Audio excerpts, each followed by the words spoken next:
ಪಿತನ ಸುತನ ಮತ್ತು ಪವಿತ್ರಾತ್ಮರ ನಾಮದಲ್ಲಿ ಆಮೇನ್.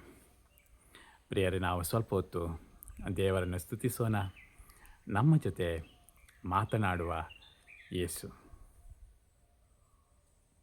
ಇವತ್ತು ಯೇಸು ನಮ್ಮ ಜೊತೆ ಮಾತನಾಡುವುದು ಅವರ ವಾಕ್ಯಗಳ ಮೂಲಕ. ಬರೀ 33 ವರ್ಷ, ಅದರಲ್ಲೂ 3 ವರ್ಷ ಯೇಸು ಒಬ್ಬ ಮನುಷ್ಯನಾಗಿ ಆ ಮಾತುಗಳನ್ನು ಜನರ ನಡುವೆ ಮಾತನಾಡಿದರು. ದೇವಪುತ್ರನು ಮನುಷ್ಯನಾಗಿ ಬಂದು ಮನುಷ್ಯನ ರೂಪದಲ್ಲಿ ಜನರ ನಡುವೆ ಆತನ ಮಾತುಗಳನ್ನು ನುಡಿದನು. ಇವತ್ತು ಪ್ರಿಯರೇ, ಆತನು ನಮ್ಮ ಜೊತೆ ಮಾತನಾಡುವುದು 2000 ವರ್ಷಗಳ ಹಿಂದೆ ಆತನು ಮಾತನಾಡಿದ ಮಾತುಗಳ ಮುಖಾಂತರವೇ. ಆ ಮಾತುಗಳು ಪವಿತ್ರಾತ್ಮ ಪ್ರೇರಣೆಯಿಂದ ಪವಿತ್ರ ಗ್ರಂಥದಲ್ಲಿ ಬರೆಯಲ್ಪಟ್ಟಿವೆ. ಇವತ್ತು ಯಾವಾಗ ನಾವು ಆ ಮಾತುಗಳನ್ನು ಕೇಳುತ್ತೇವೋ, ಆವಾಗ 2000 ವರ್ಷದ ಹಿಂದೆ ಯೇಸುವಿನ ಬಾಯಿಂದ ಆ ಮಾತುಗಳು ಬರುವಾಗ ಯಾವ ಪ್ರಭಾವ, ಯಾವ ಪರಿಣಾಮ ಇತ್ತು, ಅದೇ ಪ್ರಭಾವ, ಅದೇ ಪರಿಣಾಮ. ಯಾಕೆಂದರೆ ಯೇಸು ನಿನ್ನೆಯೂ ಇವತ್ತು ಎಂದೆಂದಿಗೂ ಅವರು ಹಾಗೆಯೇ ಇರುವವರು, ಒಂದೇ ಲೆಕ್ಕ ಇರುವವರು. Christ is same yesterday, today and for ever. ಆದ್ದರಿಂದ ಪ್ರಿಯರೇ, ಆತನ ಮಾತುಗಳು ಕೇಳುವ ಸಮಯ ಅದೊಂದು ಸ್ವರ್ಗದಿಂದ ನಿಯೋಜನೆಗೊಂಡ ಸಮಯ. ಸ್ವರ್ಗದಲ್ಲಿರುವ ನನ್ನ ತಂದೆಯ ಚಿತ್ತದ ಹೊರತಾಗಿ ಯಾರೂ ನನ್ನ ಬಳಿ ಬರಲಾರರು. ಇವತ್ತು ಅವರ ಬಳಿ ನಾವು ಬರುತ್ತಿರುವುದು ಆತನ ವಾಕ್ಯಗಳ ಮೂಲಕ, ಆತನ ಆರಾಧನೆಯ ಮೂಲಕ, ಆತನ ನಾಮದಲ್ಲಿ ಒಟ್ಟಾಗುವ ಮೂಲಕ, ಸಭೆ ಸೇರುವುದರ ಮೂಲಕ. ಪ್ರಿಯರೇ, ಇದೆಲ್ಲದರ ಹಿಂದೆ ಸ್ವರ್ಗದ್ದು ಎಂಬುದೊಂದಿದೆ, ಸ್ವರ್ಗದ ಚಿತ್ತ ಎಂಬುದಿದೆ, ಸ್ವರ್ಗದ ಆಶೀರ್ವಾದ ಎಂಬುದಿದೆ. ಆ ದೇವರಿಗೆ, ಪಿತ ಸುತ ಪವಿತ್ರ ಆತ್ಮರಿಗೆ ಪ್ರಿಯರೇ, ನಾವು ಸ್ತುತಿ ಸಲ್ಲಿಸೋಣ, ಆರಾಧನೆ ಸಲ್ಲಿಸೋಣ, ಮಹಿಮೆ ಸಲ್ಲಿಸೋಣ, ಮಾಡಿರುವ ಎಲ್ಲ ಉಪಕಾರಗಳನ್ನು ಸ್ಮರಿಸೋಣ. ವಿಶೇಷವಾಗಿ ನಮಗೋಸ್ಕರ ಶಿಲುಬೆ ಮೇಲೆ ಆತನು ಮೃತನಾಗಿ ನಮ್ಮನ್ನು ರಕ್ಷಣೆ ಮಾಡಿದ, ದೇವರೊಂದಿಗೆ ನಮ್ಮನ್ನು ರಾಜಿಗೊಳಿಸಿದ, ನಮ್ಮನ್ನು ದೇವರ ಮಿತ್ರನನ್ನಾಗಿಸಿದ ಆ ಯೇಸುವಿನ ಸ್ತುತಿ ಸ್ತೋತ್ರಗಳನ್ನು ಹಾಡೋಣ. ತಂದೆ ದೇವರ ಪ್ರೀತಿಯನ್ನು ನೆನೆಯೋಣ, ಪವಿತ್ರಾತ್ಮರ ಅನ್ಯೋನ್ಯತೆಯನ್ನು ಸ್ಮರಿಸಿಕೊಳ್ಳೋಣ. ಹಲ್ಲೆಲೂಯಾ ರಬಗರರ ರಾರರರ ರಾರ ಜಯ ಕೊಡುವ ದೇವರಿಗೆ ಕೋಟಿ ಕೋಟಿ ಸ್ತೋತ್ರ. ಜೀವ ನೀಡುವ ಯೇಸುರಾಜನಿಗೆ ಜೀವಮಾನವೆಲ್ಲ ಸ್ತೋತ್ರ. ಜಯ ಕೊಡುವ ದೇವರಿಗೆ ಕೋಟಿ ಕೋಟಿ ಸ್ತೋತ್ರ. ಜೀವ ನೀಡುವ ಯೇಸುರಾಜನಿಗೆ ಜೀವಮಾನವೆಲ್ಲ ಸ್ತೋತ್ರ. ಅದ್ಭುತ ಕರ್ತನು, ಸೇನೆಗಳ ಒಡೆಯನು. ಅದ್ಭುತ ಕರ್ತನು, ಸೇನೆಗಳ ಒಡೆಯನು. ಯೇಸು ಜೊತೆಯೇ ಇರಲು ಸೋಲಿಗೆನ ಅಂಜೆನು. ಯೇಸು ಜೊತೆಗೆ ಇರಲು ಯಾವುದಕ್ಕೂ ನಾ ಅಂಜೆನು. ಜಯ ಕೊಡುವ ದೇವರಿಗೆ ಕೋಟಿ ಕೋಟಿ ಸ್ತೋತ್ರ.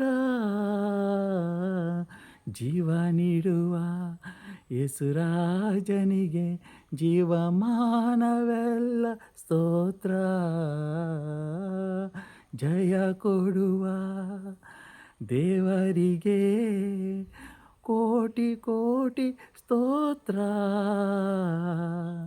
ಜೀವ ನೀಡುವ ಯೇಸುರಾಜನಿಗೆ ಜೀವಮಾನವೆಲ್ಲ ಸ್ತೋತ್ರ. ಜೀವ ಮಾನವೆಲ್ಲ ಸ್ತೋತ್ರ. Hallelujah hallelujah hallelujah. ಜಯ ಕೊಡುವ ಯೇಸುವೇ ಶಿಖರವಾಗ, ನಿನ್ನ ಒಂದೇ ಮಾತಿನಿಂದ ಜಯ ಕೊಡುವ ಯೇಸುವೇ ಶಿಖರವಗರರ.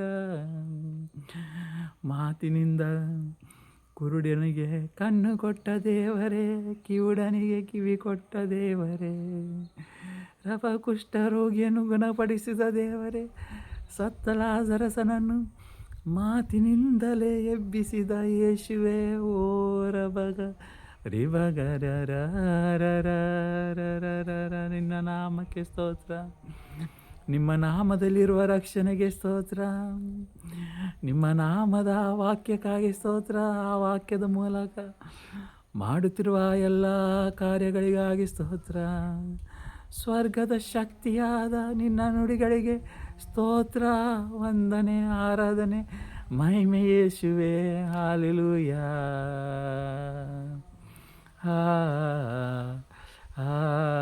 Hallelujah hallelujah.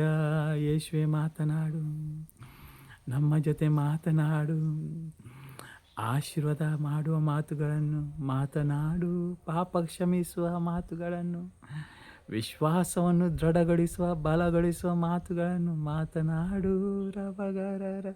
ಸತ್ತ ಈ ನಮ್ಮ ಆತ್ಮಕ್ಕೆ, ಮನಸ್ಸಿಗೆ, ಶರೀರಕ್ಕೆ ಜೀವ ಕೊಡುವ ಮಾತುಗಳನ್ನು ಮಾತನಾಡು. ಶಿಗರಬಗರಿಯ ರಿಯಾ ಶಿಗರರ ರರ.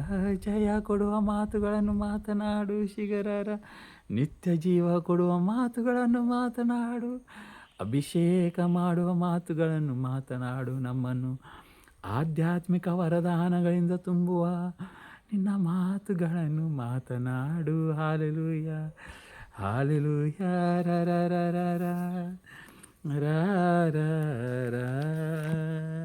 ಪ್ರಿಯರೇ,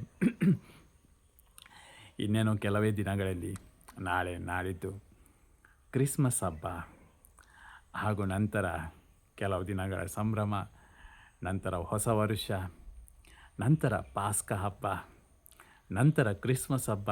ಹೀಗೆ ಜೀವನದಲ್ಲಿ ಹಬ್ಬಗಳು ವರ್ಷಾನುವರ್ಷ ಕ್ಯಾಲೆಂಡರಿಗೆ ಸರಿಯಾಗಿ ನಡೀತಾ ಇವೆ. ನಾವು ಕ್ಯಾಲೆಂಡರಿಗೆ ಸರಿಯಾಗಿ ಆ ಹಬ್ಬಗಳಲ್ಲಿ ಭಾಗವಹಿಸ್ತಾ ಇರ್ತೇವೆ. ಹಬ್ಬದ ದಿನಗಳಲ್ಲಿ ಹೊಸ ಬಟ್ಟೆಗಳು, ಹೊಸ ಮೇಕಪ್, ಸುಂದರವಾಗಿ ನಾವು ಕಾಣುತ್ತೇವೆ. ಮನೆಯಲ್ಲೂ ಒಳ್ಳೆಯ ಅಡುಗೆ, ನೆಂಟರು ಯಾವಾಗೆಲ್ಲ ನಮಗೆ ಸಾಧ್ಯ ಆಗ್ತದೆ ಆ ಎಲ್ಲ ಹಬ್ಬಗಳಿಗೆ ನೆಂಟರನ್ನು ಕರೀತೇವೆ. ಕುಟುಂಬದವರು ಬರುತ್ತಾರೆ, ಸಂತೋಷದಿಂದ ಊಟ ಮಾಡುತ್ತೇವೆ. ಸಂಜೆ ಆಗುವಾಗ ಹೊಸ ಬಟ್ಟೆಯನ್ನು ಕಳಚುತ್ತೇವೆ. ಪುನಃ ನಮ್ಮ ಏನು ರುಟೀನ್ ಇತ್ತು, ದಿನಚರಿ ಹೇಗಿತ್ತು, ಹಾಗೆ ಆ ದಿನಚರಿಯಲ್ಲಿ ಅದೇ ದಿನನಿತ್ಯದ ದುಃಖಗಳು, ದಿನನಿತ್ಯದ ಮನಸ್ತಾಪಗಳು, ದಿನನಿತ್ಯದ ಜಗಳಗಳು, ದಿನನಿತ್ಯದ ಪಾಪ ಜೀವನ. ಹಬ್ಬದ ದಿನದಲ್ಲಿ ಏನು ಸಂತೋಷ ಅಂತ ನಾವು ಅನುಭವಿಸ್ತಿದ್ದೆವು, ಅದು ಆ ಹಬ್ಬ ಹೇಗೆ ಮುಗೀತೋ ಅದಕ್ಕಿಂತ ಬೇಗನೆ ಅಂತ ಹೇಳ್ಬೋದು. ಆ ಸಂತೋಷ ನಮ್ಮಿಂದ ಮಾಯವಾಗುವುದನ್ನು ನಾವು ಅನುಭವಿಸಿದ್ದೇವೆ, ನಾವು ನೋಡಿದ್ದೇವೆ. ನಮ್ಮದೇ ಜೀವನದಲ್ಲಿ, ನಮ್ಮ ಕುಟುಂಬದಲ್ಲಿ, ನಮ್ಮ ಸಮಾಜದಲ್ಲಿ ನಾವು ಇದನ್ನು ಗಮನಿಸಿದ್ದೇವೆ. ಪ್ರಿಯರೇ, ಯೇಸು ಇಂಥ ಸಂತೋಷ ಕೊಡಲು ನಮಗೆ ಬಂದಿಲ್ಲ. ಒಂದು ದಿನ, ಹಬ್ಬದ ದಿನ ನಗುತ್ತಾ ಇರುವಂಥ ಸಂತೋಷನೂ ಕೊಡಲು ಬಂದಿಲ್ಲ. ಯೇಸು ನಮಗೆ ನಿತ್ಯ ಜೀವವನ್ನು ಕೊಡಲು ಬಂದವರು. ಕೆಲವರ ಜೀವನದಲ್ಲಿ ಇನ್ನು ಸ್ವಲ್ಪ ಬೇರೆ ಆಗಿರ್ತದೆ. ಅವರ ದಿನದಲ್ಲಿ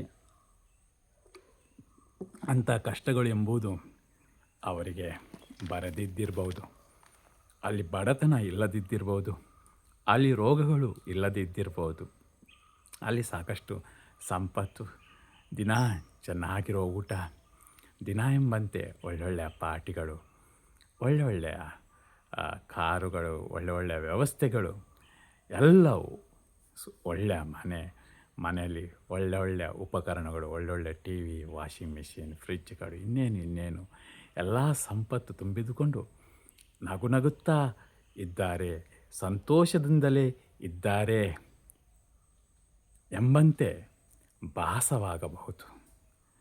ಆದರೆ ಪ್ರಿಯರೇ, ಅದೂ ಸಂತೋಷ ಅಲ್ಲ. ಯಾಕಂದರೆ ಯೇಸು ಸ್ವಾಮಿ ಸಂತ ಲೂಕನ ಶುಭ ಸಂದೇಶ ಅಧ್ಯಾಯ 6 ವಾಕ್ಯ 24ರಿಂದ ನಾವು ಹೇಳಿದ್ದನ್ನು ಕೇಳ್ತೇವೆ. ಆದರೆ ಧನಿಕರೇ, ನಿಮಗೆ ಧಿಕ್ಕಾರ, ನೀವು ಸುಖ ಜೀವನವನ್ನು ಅನುಭವಿಸಿ ಆಗಿದೆ. ಧನಿಕರೇ, ನಿಮಗೆ ಧಿಕ್ಕಾರ. ಯಾಕೆ? ಯೇಸುಗೇನು ಮತ್ಸರ ಅಲ್ಲ. ಧನಿಕರ ಬಗ್ಗೆ ಯೇಸುಗೇನು ಮತ್ಸರ ಅಲ್ಲ. ಪ್ರಿಯರೇ, ಧನಿಕರ ಮನೆಗೆ ಸ್ವತಃ ಯೇಸು ಊಟಕ್ಕೆ ಹೋಗಿದ್ದರು. ಅವರಿಗೆ ಶ್ರೀಮಂತರ ಮೇಲೂ ಪ್ರೀತಿತ್ತು, ಬಡವರ ಮೇಲೂ ಪ್ರೀತಿತ್ತು. ಶ್ರೀಮಂತರು ಎಂಬ ಕಾರಣಕ್ಕೆ ಯಾರನ್ನು ಯೇಸು ಅವರ ದ್ವೇಷ ಮಾಡಿಲ್ಲ, ಅವರನ್ನು ಬದಿಗೆ ಇರಿಸಿಲ್ಲ. ಯಾರೆಲ್ಲ ಒಪ್ಪಿಕೊಂಡರು. ಆ ಶತಾಧಿಪತಿ ನೋಡಿ, ಅವನೊಬ್ಬ ಶ್ರೀಮಂತ ಅಧಿಕಾರಿ. ಅವನು ಯೇಸುವಿನ ಬಳಿ ಬರುವಾಗ, ಹೋಗಪ್ಪ, ನೀನು ಶ್ರೀಮಂತನಾಗಿದ್ದಿ, ನಿನ್ನಂಥವರಿಗೆ ನಾನು ಬಂದಿಲ್ಲ, ನಾನು ಬಡವರಿಗೆ ಬಂದದ್ದು, ಏನು ಅಧಿಕಾರ ಇಲ್ಲದವರಿಗೆ, ಕೂಲಿ ಕೆಲಸ ಮಾಡುವವರಿಗೆ, ಅಂಥವರನ್ನು ಹುಡುಕಿ ಬಂದದ್ದು. ಯೇಸು ಹೇಳಿಲ್ಲ. ಆ ಶ್ರೀಮಂತನ ಮನೆಗೆ ಹೋದರು, ಅವರ ವಿಶ್ವಾಸವನ್ನು ಪ್ರಶಂಸಿಸಿದರು. ಶ್ರೀಮಂತರ ಮನೆಗೆ ಯೇಸುವಿಗೆ ಊಟಕ್ಕೆ ಕರೆದದ್ದನ್ನು ನಾವು ಕೇಳಿದ್ದೇವೆ.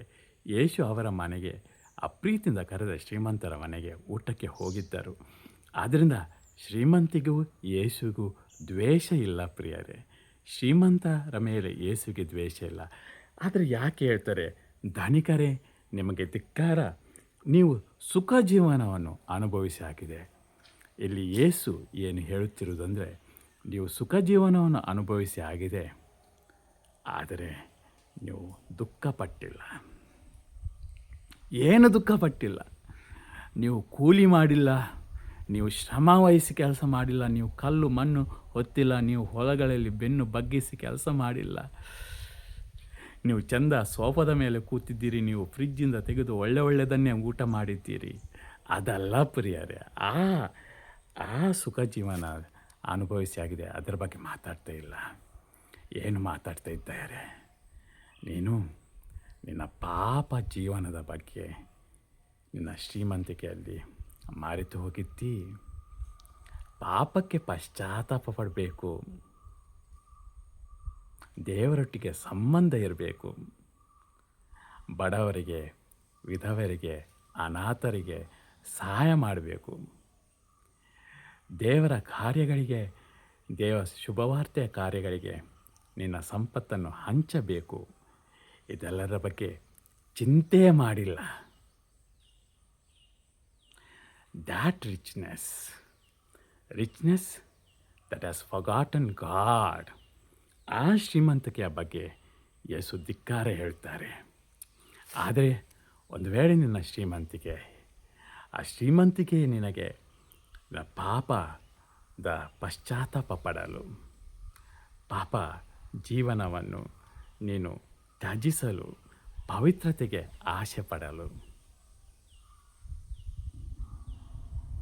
ಅದು ಪ್ರೇರೇಪಿಸಿದೆ. ಆದರೆ ನನ್ನ ಶ್ರೀಮಂತಿ ನಿನಗೆ ಪವಿತ್ರತೆಗೆ ಪ್ರೇರೇಪಿಸಿದೆ. ಆದರೆ ನನ್ನ ಶ್ರೀಮಂತಿಕೆಯಲ್ಲಿ ನೀನು ಬಡವರ, ವಿಧವೆಯರ, ಅನಾಥರ ನೆನಪಿಟ್ಟುಕೊಂಡು ಉಳಿದುದನ್ನು ಅಲ್ಲ, ನಿನಗೆ ನೋವಾಗುವಷ್ಟು ನಿನ್ನ ಶ್ರೀಮಂತಿಕೆಯನ್ನು ಬೇರೆಯವರಿಗೆ ಹಂಚಲು ನೀನು ಪ್ರಯತ್ನ ಮಾಡಿದ್ಯಂತಾದರೆ, ದೇವರ ಕಾರ್ಯಗಳಿಗೆ, ಶುಭವಾರ್ತೆ ಪ್ರಸಾರಕ್ಕೆ ನಿನ್ನ ಶ್ರೀಮಂತಿಕೆಯನ್ನು ನೀನು ಬಳಸಿಕೊಂಡಿದ್ದೀಯಾದರೆ, ಪ್ರಿಯರೇ, ಆ ಶ್ರೀಮಂತಿಕೆ ಆಶೀರ್ವದಿತ ಶ್ರೀಮಂತಿಕೆ, ಅದರ ಬಗ್ಗೆ ಯೇಸು ಧಿಕ್ಕಾರ ಹೇಳುತ್ತಿಲ್ಲ. ಅದರಿಂದ ಶ್ರೀಮಂತರು ಯೇಸುವಿನಿಂದ ಧಿಕ್ಕಾರ ಹೊಂದಿದವರಲ್ಲ. ಶ್ರೀಮಂತಿಕೆಯಲ್ಲಿ ಪವಿತ್ರತೆಯನ್ನು, ದೇವರ ಚಿತ್ತವನ್ನು ಮರೆತವರು.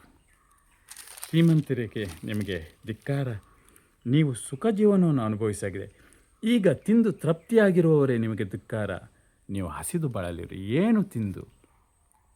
ರೊಟ್ಟಿ, ಮೀನು, ಮಾಂಸ, ಕಬಾಬ್, ಅದು noodles, Chinese, American, continental, south Indian, north Indian, ಇದೆಲ್ಲ ತಿಂದಿದ್ದಿ. ಕರೆಕ್ಟ್, ಎಷ್ಟು ಚಂದ ಮಾಡಿ ತಿಂದಿದ್ದಿ. ಆದರೆ ಇದನ್ನು ತಿನ್ನಬೇಕು.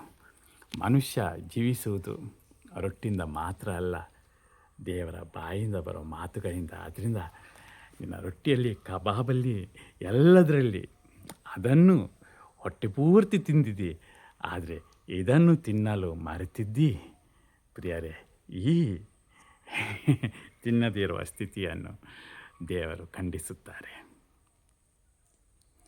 ಯೇಸುವಿನ ಮಾಂಸ ಹಾಗೂ ಶರೀರ ಅದನ್ನು ತಿನ್ನಲು ಹಾಗೂ ಅದನ್ನು ತಿನ್ನಲು ಬೇಕಾದ ರೀತಿಯ ಜೀವನ. ಸಂತ ಪೌಲರು ಹೇಳ್ತಾರೆ, ನಿಮ್ಮಲ್ಲಿ ಸಾಕಷ್ಟು ಜನ ರೋಗಗೊಂಡಿದ್ದೀರಿ, ನಿಮ್ಮಲ್ಲಿ ಸಾಕಷ್ಟು ಜನ ಸತ್ತು ಹೋಗಿದ್ದೀರಿ, ನಿಮ್ಮಲ್ಲಿ ಸಾಕಷ್ಟು ಜನ ಆಶೀರ್ವಾದವನ್ನು ಕಳೆದುಕೊಂಡಿದ್ದೀರಿ. ಯಾಕೆಂದರೆ ಅಯೋಗ್ಯ ರೀತಿಯಲ್ಲಿ ನೀವು ಯೇಸುವನ್ನು ಸ್ವೀಕರಿಸ್ತೀರಿ, ಯೇಸುವಿನ ಮಾಂಸ ರಕ್ತವನ್ನು ನೀವು ಸ್ವೀಕರಿಸ್ತಿದ್ದೀರಿ. ಇನ್ನು ಕೆಲವರು ಇದನ್ನು ಕೇಳಿಕೊಂಡು ಬಹಳ ಸ್ಮಾರ್ಟ್ ಅಂತ ಅನ್ನಿಸ್ಕೊಂಡು, ನಾನು ಯೋಗ್ಯನಲ್ಲ, ನಾನು ಅಷ್ಟು ಒಳ್ಳೆಯ ಜೀವನವನ್ನು ನಡೆಸಿಲ್ಲ, ಆದ್ದರಿಂದ ಹೋಗಿ ಯೇಸುವಿನ ಶರೀರ ರಕ್ತವನ್ನು ಭುಜಿಸಿ ನಾನು ರೋಗಗ್ರಸ್ತನಾಗುವುದಿಲ್ಲ, ನಾನು ಸಾಯುವುದಿಲ್ಲ, ಬದಲಾಗಿ ನಾನು ಅದನ್ನು ಸ್ವೀಕರಿಸುವುದೇ ಇಲ್ಲ ಎಂಬ ಬುದ್ಧಿವಂತಿಕೆಯನ್ನು ತೋರಿಸುವ ಜನರು ಇದ್ದಾರೆ. ಆದರೆ ಪ್ರಿಯರೇ, ನನ್ನ ಮಾಂಸವನ್ನು ತಿನ್ನದೆ, ನನ್ನ ರಕ್ತವನ್ನು ಕುಡಿಯದೆ ನಿಮ್ಮಲ್ಲಿ ಜೀವ ಎಂಬುದೇ ಇರಲಾರದು ಎಂಬುದಾಗಿ ಯೇಸು ತಿಳಿಸಿದ್ದಾರೆ. ಆದ್ದರಿಂದ ಕುಡಿಯದೆ ತಿನ್ನದೇ ಇರುವುದಲ್ಲ, ತಿನ್ನಲೇಬೇಕು, ಕುಡಿಯಲೇಬೇಕು.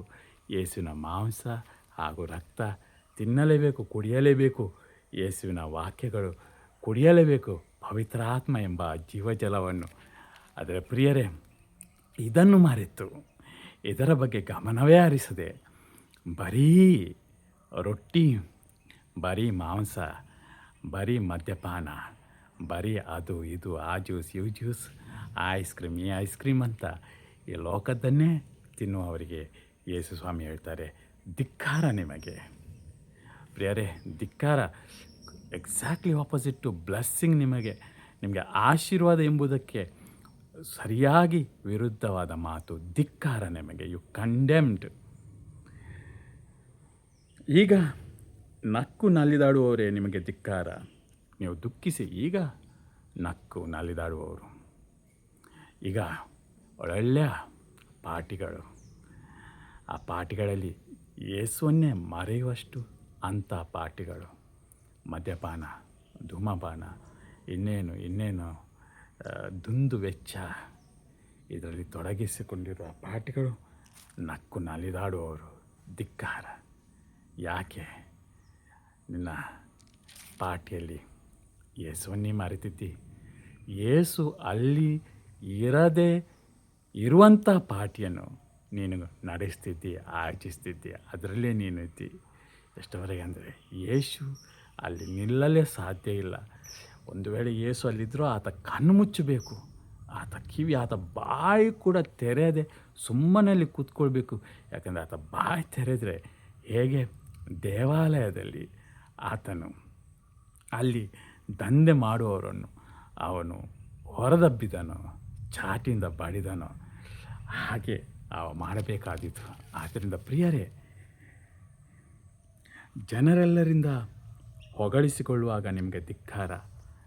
ಜನರ ಹೊಗಳಿಕೆಗಾಗಿ, ಅದಕ್ಕಾಗಿಯೇ ದಾನ ಧರ್ಮ, ಅದಕ್ಕಾಗಿ ಇನ್ನೇನು ಮಾಡುವವರು. ಆದರೆ ರಕ್ಷಣೆ ಎಂಬುದನ್ನು ಮರೆತವರು. ದಾನ ಮಾಡುವವನು ಅವನಿಗೊಂದು ಯೋಗ್ಯತೆ ಬೇಕು. ಸ್ವರ್ಗ ಸಾಮ್ರಾಜ್ಯದಲ್ಲಿ ದಾನ ಮಾಡಿದವರಿಗೆ ಸ್ಥಾನ ಇಲ್ಲ ಪ್ರಿಯರೇ. ಯೇಸುವಿನ ರಕ್ತದಲ್ಲಿ ಮಿಂದು ಯೇಸುವಿನರಾಗಿ ದಾನ ಮಾಡಬೇಕು, ಯೇಸುವಿನವರಾಗಿ. So just by a kind-hearted person, you will not enter the kingdom of heaven. The kind-heartedness, ಅದಕ್ಕಿಂತ ಮುಂಚೆ ರಕ್ಷಣೆ ಹೊಂದಿದವನ ಕೈಂಡ್ ಹಾರ್ಟೆಡ್ನೆಸ್, ರಕ್ಷಣೆ ಹೊಂದಿದವನ ದಾನ ಧರ್ಮ, ರಕ್ಷಣೆ ಹೊಂದಿದವನ ಸತ್ಕ್ರಿಯೆಗಳು. ಆದ್ದರಿಂದ ಪ್ರಿಯರೇ, ಹೆಜ್ಜೆ ಹೆಜ್ಜೆಗೂ ನಾವು ಅದರಿಂದ ನಮ್ಮಲ್ಲಿ ಸಂತೋಷ ಬರುವುದು, ನೆಮ್ಮದಿ ಬರುವುದು, ಶಾಂತಿ ಬರುವುದು, ಸಮಾಧಾನ ಬರುವುದು. ಆ ಹಬ್ಬದ ಒಂದು ದಿನಕ್ಕಾಗಿ ಅಂಥ ಸಂಭ್ರಮ ಅಲ್ಲ, ಅಂಥ ಜೀವನ ಕ್ರೈಸ್ತ ಜೀವನ ಅಲ್ಲ.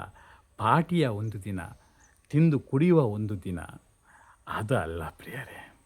ಯೇಸುವಿನ ಸ್ವರ್ಗ ರಾಜ್ಯದ ಸಂತೋಷ, ಸಮಾಧಾನ, ಪ್ರೀತಿ ಇದು ಶಾಶ್ವತವಾದುದು. ವರ್ಷದ 365 ದಿನವೂ. ಅದಕ್ಕಾಗಿ ನನಗೆ ಕ್ರಿಸ್ಮಸ್ ಅಥವಾ ಇತರ ಸೀಸನ್ಗಳು ಯಾವ ಡಿಫ್ರೆನ್ಸ್ ಮಾಡುವುದಿಲ್ಲ. ಯಾವ ದಿನ ನಾನು ಯೇಸುವಿನ ಸನ್ನಿಧಿಯಲ್ಲಿದ್ದೇನೆ ಅದೆಲ್ಲ ಹಬ್ಬದ ಮೇಲೆ ಹಬ್ಬ, ಸಡಗರದ ಮೇಲೆ ಸಡಗರ. Each day is A new day. The steadfast love of the Lord never ceases, His mercies never come to an end. They are new every morning. ಪ್ರತಿದಿನ ಆತನ ಕೃಪೆ, ಕರುಣೆ ಹೊಸತು. ಆದ್ದರಿಂದ ಪ್ರತಿದಿನ ಒಂದು ಹೊಸ ಸಂಭ್ರಮ, ಪ್ರತಿದಿನ ಒಂದು ಹೊಸ ಸಂತೋಷ, ಪ್ರತಿದಿನ ಅದು ನಿನ್ನೆದಕ್ಕಿಂತ ಇವತ್ತು. We can never ever be satisfied. ಅದು ಇವತ್ತಿಗಿಂತ ನಾಳೆ ಇನ್ನೂ ಜಾಸ್ತಿ, ನಾಳೆಗಿಂತ ನಾಡಿಗಿಂತ ಕ್ರೈಸ್ತನು ಒಂದು ದಿನ ಕುಳಿತುಕೊಂಡು ಅಯ್ಯೋ ಆ ದಿನಗಳು ಚೆನ್ನಾಗಿದ್ದವು, ಇವತ್ತು ಚೆನ್ನಾಗಿಲ್ಲ ನನ್ನ ಜೀವನದಲ್ಲಿ, ಆ ದಿನಗಳು ಸಂತೋಷದಲ್ಲಿತ್ತು, ಈಗ ನನ್ನಲ್ಲಿ ಸಂತೋಷ ಅಂತ ಹೇಳಿದರೆ, ಸಂತೋಷ ಇಲ್ಲ ಅಂತ ಹೇಳಿದರೆ ಅವನಿವತ್ತು ಕ್ರಿಸ್ತನಲ್ಲಿ ಇಲ್ಲ ಎಂಬುದಾಗಿ ಲೆಕ್ಕ. ಯಾಕಂದರೆ ಕ್ರಿಸ್ತನಲ್ಲಿ ನಾವು ಇದ್ದೇವಂತಾದರೆ ದ ನ್ಯೂ ಎವ್ರಿ ಮಾರ್ನಿಂಗ್. ದೇವರ ಕರುಣೆ, ದೇವರ ಪ್ರೀತಿ, ದೇವರ ಕೊಡೋ ವಾಕ್ಯ, ದೇವರ ವಾಕ್ಯದ ಪ್ರಕಟಣೆಗಳು ಅದು ಪ್ರತಿದಿನ ಹೊಸತು ಪ್ರಿಯರೇ. ಆದ್ದರಿಂದ ಇವತ್ತು ಒಂದು ಹಬ್ಬ, ನಾಳೆ ಇನ್ನೊಂದು ಹಬ್ಬ, ಹೊಸ ಹಬ್ಬ, ನಾಡಿದ್ದು ಇನ್ನೊಂದು ಹಬ್ಬ, ನಾಡಿದ್ದು ಪ್ರತಿದಿನ ಹಬ್ಬ, ಪ್ರತಿ ವಾರ ಹಬ್ಬ, ಪ್ರತಿ ವರ್ಷ ಹಬ್ಬ. ಪ್ರಿಯರೇ, ಸಾವು ಒಂದು ಹಬ್ಬ.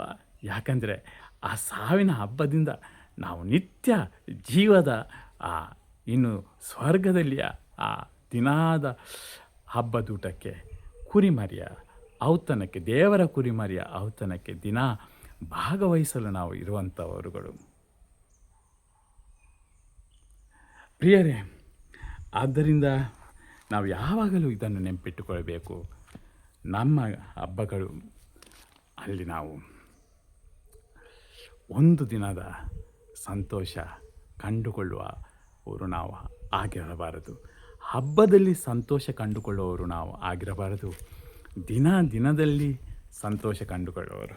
ಖಂಡಿತವಾಗಿ ಹಬ್ಬಗಳು ದೇವರನ್ನು ವಿಶೇಷವಾಗಿ ಆರಾಧಿಸಲು, ದೇವರ ಕೃಪೆ ನೆನಪಿಸಿಕೊಳ್ಳಲು, ದೇವರಿಗೆ ಕೃತಜ್ಞತಾ ಸ್ತೋತ್ರಗಳನ್ನು ಸಲ್ಲಿಸಲು, ಒಂದು ಸಮುದಾಯವಾಗಿ, ಒಂದು ಕುಟುಂಬವಾಗಿ ನಾವು ದೇವರಿಗೆ ಆರಾಧನೆ ಮಾಡಲು, ಸ್ತುತಿ ಸಲ್ಲಿಸಲು, ಸಹಭೋಜನ ಮಾಡಲು, ಆತನ ಶರೀರ ರೊಟ್ಟಿಯನ್ನು ತಿನ್ನಲು, ಹಾಗೂ ಕುಟುಂಬದಲ್ಲಿ ಕೂಡ ಸಹಭೋಜನ, ಫೆಲೋಶಿಪ್ ಮೀಲ್ ಅಂತ ನಾವು ಹೇಳ್ತೇವೆ. ಇದೆಲ್ಲ ಮಾಡಲು ಖಂಡಿತವಾಗಿ ಅತ್ಯುತ್ತಮ ಅವಕಾಶಗಳು. ದೇವರ ಕೃಪೆಯೇ ಕೂಡ ಹಬ್ಬಗಳು, ಇಲ್ಲ ಅಂತ ಹೇಳುವುದಿಲ್ಲ. ಆದರೆ ನಮ್ಮ ಸಂತೋಷ ಅದು ಕ್ಷಣಿಕ ಹಬ್ಬದ ಸಂತೋಷ ಆಗಿರಬಾರದು. ಬದಲಾಗಿ ದೇವ ಪ್ರಸನ್ನತೆಯಲ್ಲಿ ದಿನ ಇರುವಂಥ ಸಂತೋಷ ಅದು ಆಗಿರಬೇಕು. ಪ್ರವಾದಿ ಹೋಶೇಯನ ಗ್ರಂಥದ ಮೂಲಕ ಅಧ್ಯಾಯ 7 ವಾಕ್ಯ 13ರಿಂದ ನಮಗೆ ಶಾಶ್ವತವಾಗಿ ನಮ್ಮ ಜೀವನದಲ್ಲಿ ಸಂತೋಷ ಇರಬೇಕು ಅಂತಾದರೆ ನಮ್ಮ ಜೀವನ ಎಂಥದ್ದಾಗಿರಬಹುದು ಎಂಬುದಾಗಿ ಈ ವಾಕ್ಯಗಳು, ಇದು ಹೋಶೇಯನ ಗ್ರಂಥ, ಇದು ಹಳೆಯ ಒಡಂಬಡಿಕೆ. ಆದರೆ ಯೇಸು ಇದೇ ಮಾತುಗಳನ್ನು ಬೇರೆ ಬೇರೆ ರೀತಿಯಲ್ಲಿ ಅಪೊಸ್ತಲನಾದ ಪೇತ್ರನು, ಅಪೊಸ್ತಲನಾದ ಪೌಲನು, ಅಪೊಸ್ತಲನಾದ ಯೋಹಾನನು ಇದೇ ಮಾತುಗಳನ್ನು ಬೇರೆ ಬೇರೆ ರೀತಿಯಲ್ಲಿ ಬಳಸಿಕೊಂಡು ಇದೇ ಸಂದೇಶವನ್ನು ನಮಗೆ ನೀಡ್ತಾರೆ. ಹಾಗೂ ಶಾಶ್ವತ ಸಂತೋಷ ಎಂಬುದು ಹೇಗೆ ಬರುತ್ತದೆ, ನಮ್ಮ ದುಃಖಕ್ಕೆ ಕಾರಣ ಏನು, ಆ ದುಃಖ ನಮ್ಮಿಂದ ತೊಲಗಿ ಹೋಗಬೇಕಾದ್ರೆ ನಾವು ಏನು ಮಾಡುವಂಥರಾಗಿರಬೇಕು ಎಂಬುದಾಗಿ ಸ್ಪಷ್ಟವಾದ ನಿರ್ದೇಶನವನ್ನು ನಮಗೆ ದೇವರಲ್ಲಿ ಕೊಡುತ್ತಾರೆ ಪ್ರವಾದಿಯ ಮೂಲಕ. ನನ್ನನ್ನು ತೊರೆದು ಬಿಟ್ಟಿದ್ದರಿಂದ ಅವರು ಹಾಳಾಗಲಿ, ನನಗೆ ದ್ರೋಹವೆಸಗಿದ್ದರಿಂದ ಅವರು ನಾಶವಾಗಲಿ. ಹೊಸೆಯ 7:13. ನನ್ನನ್ನು ತೊರೆದು ಬಿಟ್ಟಿದ್ದರಿಂದ ಅವರು ಹಾಳಾಗಲಿ, ನನಗೆ ದ್ರೋಹವೆಸಗಿದ್ದರಿಂದ ಅವರು ನಾಶವಾಗಲಿ. ಪ್ರಿಯರೇ, ಸಾಕಷ್ಟು ಬಾರಿ ನಮ್ಮಲ್ಲಿ ಈ ದಿನಗಳಲ್ಲಿ ಇಂಥ ಒಂದು ಪ್ರಬೋಧನೆ, ಇಂಥ ಒಂದು ಟೀಚಿಂಗ್ ಅಂತ ಹೇಳ್ತೇವೆ, ಪವಿತ್ರ ಪುಸ್ತಕದ ಶಿಕ್ಷಣ ನಮ್ಮ ನಡುವೆ ಹರಿದಾಡ್ತಿದೆ. ಅതെಂದರೆ ಇದು ದೇವರು ನಮ್ಮನ್ನು ಯಾರನ್ನು ಶಿಕ್ಷಿಸುವುದಿಲ್ಲ. ಯೇಸು ಪ್ರೀತಿಯ ಸಾಗರ. ಯೇಸು ಯಾರಿಗೂ ಶಾಪ ಹಾಕುವುದಿಲ್ಲ. ಯೇಸು ಯಾರಿಗೂ ನರಕಕ್ಕೆ ಹೋಗುವಂತೆ ಬಿಡುವುದಿಲ್ಲ. ಎಲ್ಲರಿಗೆ ರಕ್ಷಣೆ. ಪ್ರಿಯರೇ, ಇದೊಂದು ಏನು ಇದು ತಪ್ಪು ಬೋಧನೆ ನಮ್ಮ ಸಭೆಗಳಲ್ಲಿ ನಡೀತಾ ಇದೆ. ಇವತ್ತು ಲೋಕದಾದ್ಯಂತ ನಡೀತಾ ಇದೆ. ಇದು ದೇವರ ಚಿತ್ತ ಅಲ್ಲ. ಹಾಳಾಗಿ ಹೋಗಲಿ. ಆಶೀರ್ವದಿಸುವ ದೇವರು ಶಾಪವನ್ನು ಮನುಷ್ಯನಿಗೆ ಇಟ್ಟಿದ್ದಾರೆ. ದೇವರ ಆಶೀರ್ವಾದಗಳು ಕಂಡೀಷನಲ್, ಅದು ಷರತ್ತುಬದ್ಧ ಆಶೀರ್ವಾದಗಳು. ದೇವರು ಎಲ್ಲರಿಗೆ ಆಶೀರ್ವಾದವನ್ನು ಕೊಡುವುದಿಲ್ಲ ಪ್ರಿಯರೇ. ಷರತ್ತುಬದ್ಧ ಆಶೀರ್ವಾದಗಳು. ಯಾವುದು, ಏನು ಷರತ್ತು? ನೀವು ನನ್ನನ್ನು ಪ್ರೀತಿಸ್ತೀರಿ ಅಂತ ಆದರೆ, ಪ್ರೀತಿಸಿದ ಬರೀ ಪ್ರೀತಿ ಅಲ್ಲ, ಲಿಪ್ ಸರ್ವಿಸ್ ಅಂತ ಹೇಳ್ತೇವೆ, ಬರೀ ಬಾಯಿ ಮಾತಿನ ಪ್ರೀತಿ ಅಲ್ಲ, ಬರೀ ಬಾಯಿ ಮಾತಿನ ಆರಾಧನೆ ಅಲ್ಲ. ನಿಮ್ಮ ಪೂರ್ಣ ಹೃದಯದಿಂದ, ಪೂರ್ಣ ಮನಸ್ಸಿಂದ, ಪೂರ್ಣ ಶಕ್ತಿಯಿಂದ ಆಜ್ಞೆಗಳಿಗೆ ಅನುಸಾರವಾದ ಜೀವನವನ್ನು ನಡೆಸಿ ನನ್ನನ್ನು ಪ್ರೀತಿಸ್ತೀಯ ಅಂತಾದರೆ ಆಶೀರ್ವಾದಗಳು ಇಲ್ಲ, ಶಾಪಗಳು. ಸೊ ಯೇಸುವಿನ ಆಶೀರ್ವಾದಗಳು ದೇ ಆರ್ ನಾಟ್ ಆಟೋಮ್ಯಾಟಿಕ್. ಅವರು ಶಿಲುಬೆ ಮೇಲೆ ಸತ್ತದಕ್ಕಾಗಿ ಎಲ್ಲರಿಗೂ ಆಶೀರ್ವಾದ ಬರ್ತದೆ ಅಲ್ಲ. ಆ ಶಿಲುಬೆಯ ಆ ಮರಣದ ಫಲವನ್ನು ಉಣ್ಣಲು ಅದಕ್ಕೆ ಕಂಡೀಷನ್ಗಳಿವೆ. ಅದೇನೆಂದರೆ ಬೆಟ್ಟದ ಮೇಲಿನ ಆತನ ಪ್ರಸಂಗಕ್ಕೆ ಅನುಸಾರವಾಗಿ ಜೀವಿಸುವ ಜವಾಬ್ದಾರಿ ಇದೆ. ಆವಾಗ ಆಶೀರ್ವಾದಗಳು. ಪ್ರಿಯರೇ, ಸಂತ ಮತ್ತಾಯನು ಬರೆದ ಶುಭ ಸಂದೇಶ ಅದೇ 21:18 ನಾವು ಹೀಗೆ ಓದುತ್ತೇವೆ. ಮಾರನೇ ದಿನ ಬೆಳಿಗ್ಗೆ ಯೇಸು ಸ್ವಾಮಿ ಪುನಃ ಪಟ್ಟಣಕ್ಕೆ ಬರುತ್ತಿದ್ದಾಗ ಅವರಿಗೆ ಹಸಿವಾಯಿತು. ಯೇಸು ಸ್ವಾಮಿಗೆ ಹಸಿವಾಯಿತು. ದಾರಿಯ ಪಕ್ಕದಲ್ಲಿ ಒಂದು ಅಂಜೂರದ ಮರ ಕಣ್ಣಿಗೆ ಬಿದ್ದಿತು. ಹತ್ತಿರಕ್ಕೆ ಹೋಗಿ ನೋಡುವಾಗ ಅದರಲ್ಲಿ ಬರೀ ಎಲೆಗಳೇ ಹೊರತು ಮತ್ತೇನೂ ಕಾಣಲಿಲ್ಲ. ಯೇಸು ಆ ಮರಕ್ಕೆ, ಇನ್ನು ಮುಂದೆ ನೀನೆಂದಿಗೂ ಹಣ್ಣು ಬಿಡದಂತಾಗಲಿ ಎಂದರು. ಅದೇ ಕ್ಷಣ ಆ ಮರ ಒಣಗಿ ಹೋಯಿತು. ಪ್ರಿಯರೇ, ಯೇಸು ಆ ಅಂಜೂರದ ಮರಕ್ಕೆ ಶಾಪ ಹಾಕಿದರು. ಯಾಕೆಂದರೆ ಅಂಜೂರ ಮರದಲ್ಲಿ ಎಲೆಗಳು, ಏನು ಎಲೆಗಳು, ಚಂದ ಹಸಿರಾದ ಎಲೆಗಳು. ಆದರೆ ಅಂಜೂರದ ಮರ ಇರುವುದು ಡೆಕೋರೇಷನಿಗೆ ಅಲ್ಲ, ಅದು ಎಲೆ ನೋಡಲಿಕ್ಕೆ ಅಲ್ಲ, ಎಲೆಯ ಸೌಂದರ್ಯ ಸವಿಯಲ್ಲ. ಅಂಜೂರದ ಮರ ಇರುವುದು ಅಂಜೂರವನ್ನು ತಿನ್ನಲು. ಅಂಜೂರದ ಮರ ನೆಟ್ಟವನು ನೆಡುತ್ತಾನೆ ಎಲೆಗಳನ್ನು ನೋಡಲು ಅಲ್ಲ, ಸೊಪ್ಪು ಮಾರಲು ಅಲ್ಲ. ಆತನು ಅಂಜೂರವನ್ನು ಮಾರಲು, ಅಂಜೂರವನ್ನು ತಿನ್ನಲು. ಪ್ರಿಯರೇ, ಯೇಸು ಆ ಮರಕ್ಕೆ ನೀನು ಮುಂದೆ ಎಂದಿಗೂ ಹಣ್ಣು ಬಿಡದಂತಾಗಲಿ ಎಂದರು. ಶಾಪವನ್ನು ಹಾಕಿದರು. ಮುಂದೆ ಎಂದಿಗೂ ಹಣ್ಣು ಬಿಡದಂತಾಗಲಿ. ಏನು ಪ್ರಿಯರಿ ಅಂಜೂರದ ಮರ? ಯಾಕೆ ದೇವರಿಗೆ ಮರಕ್ಕೆ ಶಾಪ ಆಗಬೇಕು? ಪಾಪ, ಆ ಮರಕ್ಕೆ ಪ್ರಜ್ಞೆ ಇಲ್ಲ. ಅದಕ್ಕೆ ಪಾಪ ಏನು, ಒಳ್ಳೆಯದೇನು, ಕೆಟ್ಟದೇನು ಏನು ಗೊತ್ತಿಲ್ಲ. ಆ ಮರ ಹೋಗಿ ಯೇಸು ಹೋಗಿ ಆ ಮರಕ್ಕೆ ಯಾಕೆ ಶಾಪ? ಪ್ರಿಯರೇ, ಈ ಮರ ಅಂಜೂರದ ಮರ ಅಲ್ಲ. ಈ ಮರ ನಾನು, ನೀವು, ನನ್ನ ಕುಟುಂಬ, ನಿಮ್ಮ ಕುಟುಂಬ, ನಮ್ಮ ಸಭೆ, ನಿಮ್ಮ ಸಭೆ. ಇದು ಕಥೋಲಿಕ ಸಭೆ, ಇದು ಪ್ರೊಟೆಸ್ಟೆಂಟ್ ಸಭೆ, ಇದು ಪೆಂಟೆಕಾಸ್ಟಲ್ ಸಭೆ, ಇದು ಯೇಸು ನಾಮ ಅಂತ ಕರೆಯುವ ಎಲ್ಲರ ಬಗ್ಗೆ ಮಾತು. ಪ್ರಿಯರೇ, ಎಲೆಗಳು ಯೇಸುವಿಗೆ ಬೇಕಾಗಿಲ್ಲ. ಹಸಿರಾದ ಎಲೆಗಳು. ನಮ್ಮ ಡೆಕೋರೇಷನ್ಗಳು ಯೇಸುಗೆ ಬೇಕಾಗಿಲ್ಲ. ನಮ್ಮ ಲೈಟಿಂಗ್ಗಳು ಯೇಸುಗೆ ಬೇಕಾಗಿಲ್ಲ. ನಮ್ಮ ಪೇಂಟಿಂಗ್ಗಳು ಯೇಸುಗೆ ಬೇಕಾಗಿಲ್ಲ. ನಮ್ಮ ಮಾರ್ಬಲ್ಗಳು ಯೇಸುಗೆ ಬೇಕಾಗಿಲ್ಲ. ನಮ್ಮ ಮೊಂಬತ್ತಿಗಳು ಯೇಸುಗೆ ಬೇಕಾಗಿಲ್ಲ. ನಮ್ಮ ಹಾಡುಗಳು, ಆ ಸಂಗೀತ, ಆರ್ಗನ್ಗಳು, ಆ ವಾಯ್ಸಸ್ಗಳು ಪ್ರಿಯರೇ ಬೇಕಾಗಿಲ್ಲ. ನಮ್ಮ ಲಿಟರ್ಜಿಗಳು ಅಲ್ಲ ಪ್ರಿಯರೇ. ಯಾವುದು ಬಾಹ್ಯ ಅಂತ ಯೋಚಿಸ್ತೇವೆ ಅದು ಒಂದು ಯೇಸುಗೆ ಬೇಕಾಗಿಲ್ಲ. ಅವು ಬರೀ ಎಲೆಗಳು. ಯೇಸು ಆಸೆ ಪಡುವುದು ಫಲಗಳನ್ನು. ಏನು ಫಲ? ಏನು ಫಲ? ಬೆಟ್ಟದ ಮೇಲಿನ ಪ್ರಸಂಗವನ್ನು ನಾವು ಜೀವಿಸುವಂಥದ್ದು. ಬೆಟ್ಟದ ಮೇಲಿನ ಪ್ರಸಂಗ ಏನು ಅಂತ ಕೆಲವರಿಗೆ ಸಂಶಯ ಇದ್ದರೆ, ಬೆಟ್ಟದ ಮೇಲಿನ ಪ್ರಸಂಗ ಅಧ್ಯಾಯ 5 ವಾಕ್ಯ 1 ಜನರ ದೊಡ್ಡ ಗುಂಪನ್ನು ಕಂಡು ಯೇಸು ಸ್ವಾಮಿ ಒಂದು ಬೆಟ್ಟವನ್ನು ಹತ್ತಿ ಕುಳಿತುಕೊಂಡರು. ಅಲ್ಲಿಂದ ಅದು 5:1. ಅಲ್ಲಿಂದ ನಾವು 8:1 ಬರುವಾಗ ಯೇಸು ಸ್ವಾಮಿ ಬೆಟ್ಟದಿಂದ ಇಳಿದು ಬಂದಾಗ, ಅದರಿಂದ 5:1 ಬೆಟ್ಟಕ್ಕೆ ಹತ್ತುತ್ತಾರೆ, 8:1 ಬೆಟ್ಟದಿಂದ ಇಳಿತಾರೆ. ಅದರಿಂದ 5:1 7:28 ತನಕ ಏನಿದೆ ಅದು ಬೆಟ್ಟದ ಮೇಲಿನ ಪ್ರಸಂಗ. ಹಳೆ ಒಡಂಬಡಿಕೆಯಲ್ಲಿ ಮೋಶೆ ಸೀನಾಯಿ ಬೆಟ್ಟದಿಂದ ಒಂದು ಕಲ್ಲಿನ ಮೇಲೆ ಬರೆದ ಆಜ್ಞೆಗಳನ್ನು ತಂದು ಜನರ ಮುಂದಿಟ್ಟನು. ಹೊಸ ಒಡಂಬಡಿಕೆಯ ಕರ್ತನಾದ ಯೇಸು ಬೆಟ್ಟದ ಮೇಲೆ ಮೋಶೆ ತಾನು ನೀಡಿದ ಪ್ರಸಂಗವನ್ನು ಅದಕ್ಕೆ ತಿದ್ದುಪಡಿ ತರ್ತಾನೆ, ಕಠಿಣಗೊಳಿಸುತ್ತಾನೆ. ಹಳೆ ಒಡಂಬಡಿಕೆಯಲ್ಲಿ ಇದ್ದದಕ್ಕಿಂತ ಕಠಿಣಗೊಳಿಸ್ತಾನೆ. ಸಾಕಷ್ಟು ಬಾರಿ ನಾವು ಕೇಳ್ತೇವೆ, ಹಳೆ ಒಡಂಬಡಿಕೆಯಲ್ಲಿ ಇದ್ದಕ್ಕಿಂತ ಇವತ್ತು ನಮಗೆ ಸುಲಭಗೊಳಿಸಲಾಗಿದೆ. ಇಲ್ಲ, ಕಠಿಣಗೊಳಿಸಲಾಗಿದೆ. ಹಳೆ ಒಡಂಬಡಿಕೆಯಲ್ಲಿ ಕೊಲ್ಲಬೇಕಿತ್ತು, ಇವತ್ತು ಸಿಟ್ಟಿಟ್ಟುಕೊಂಡರೆ ಕೊಲೆಯ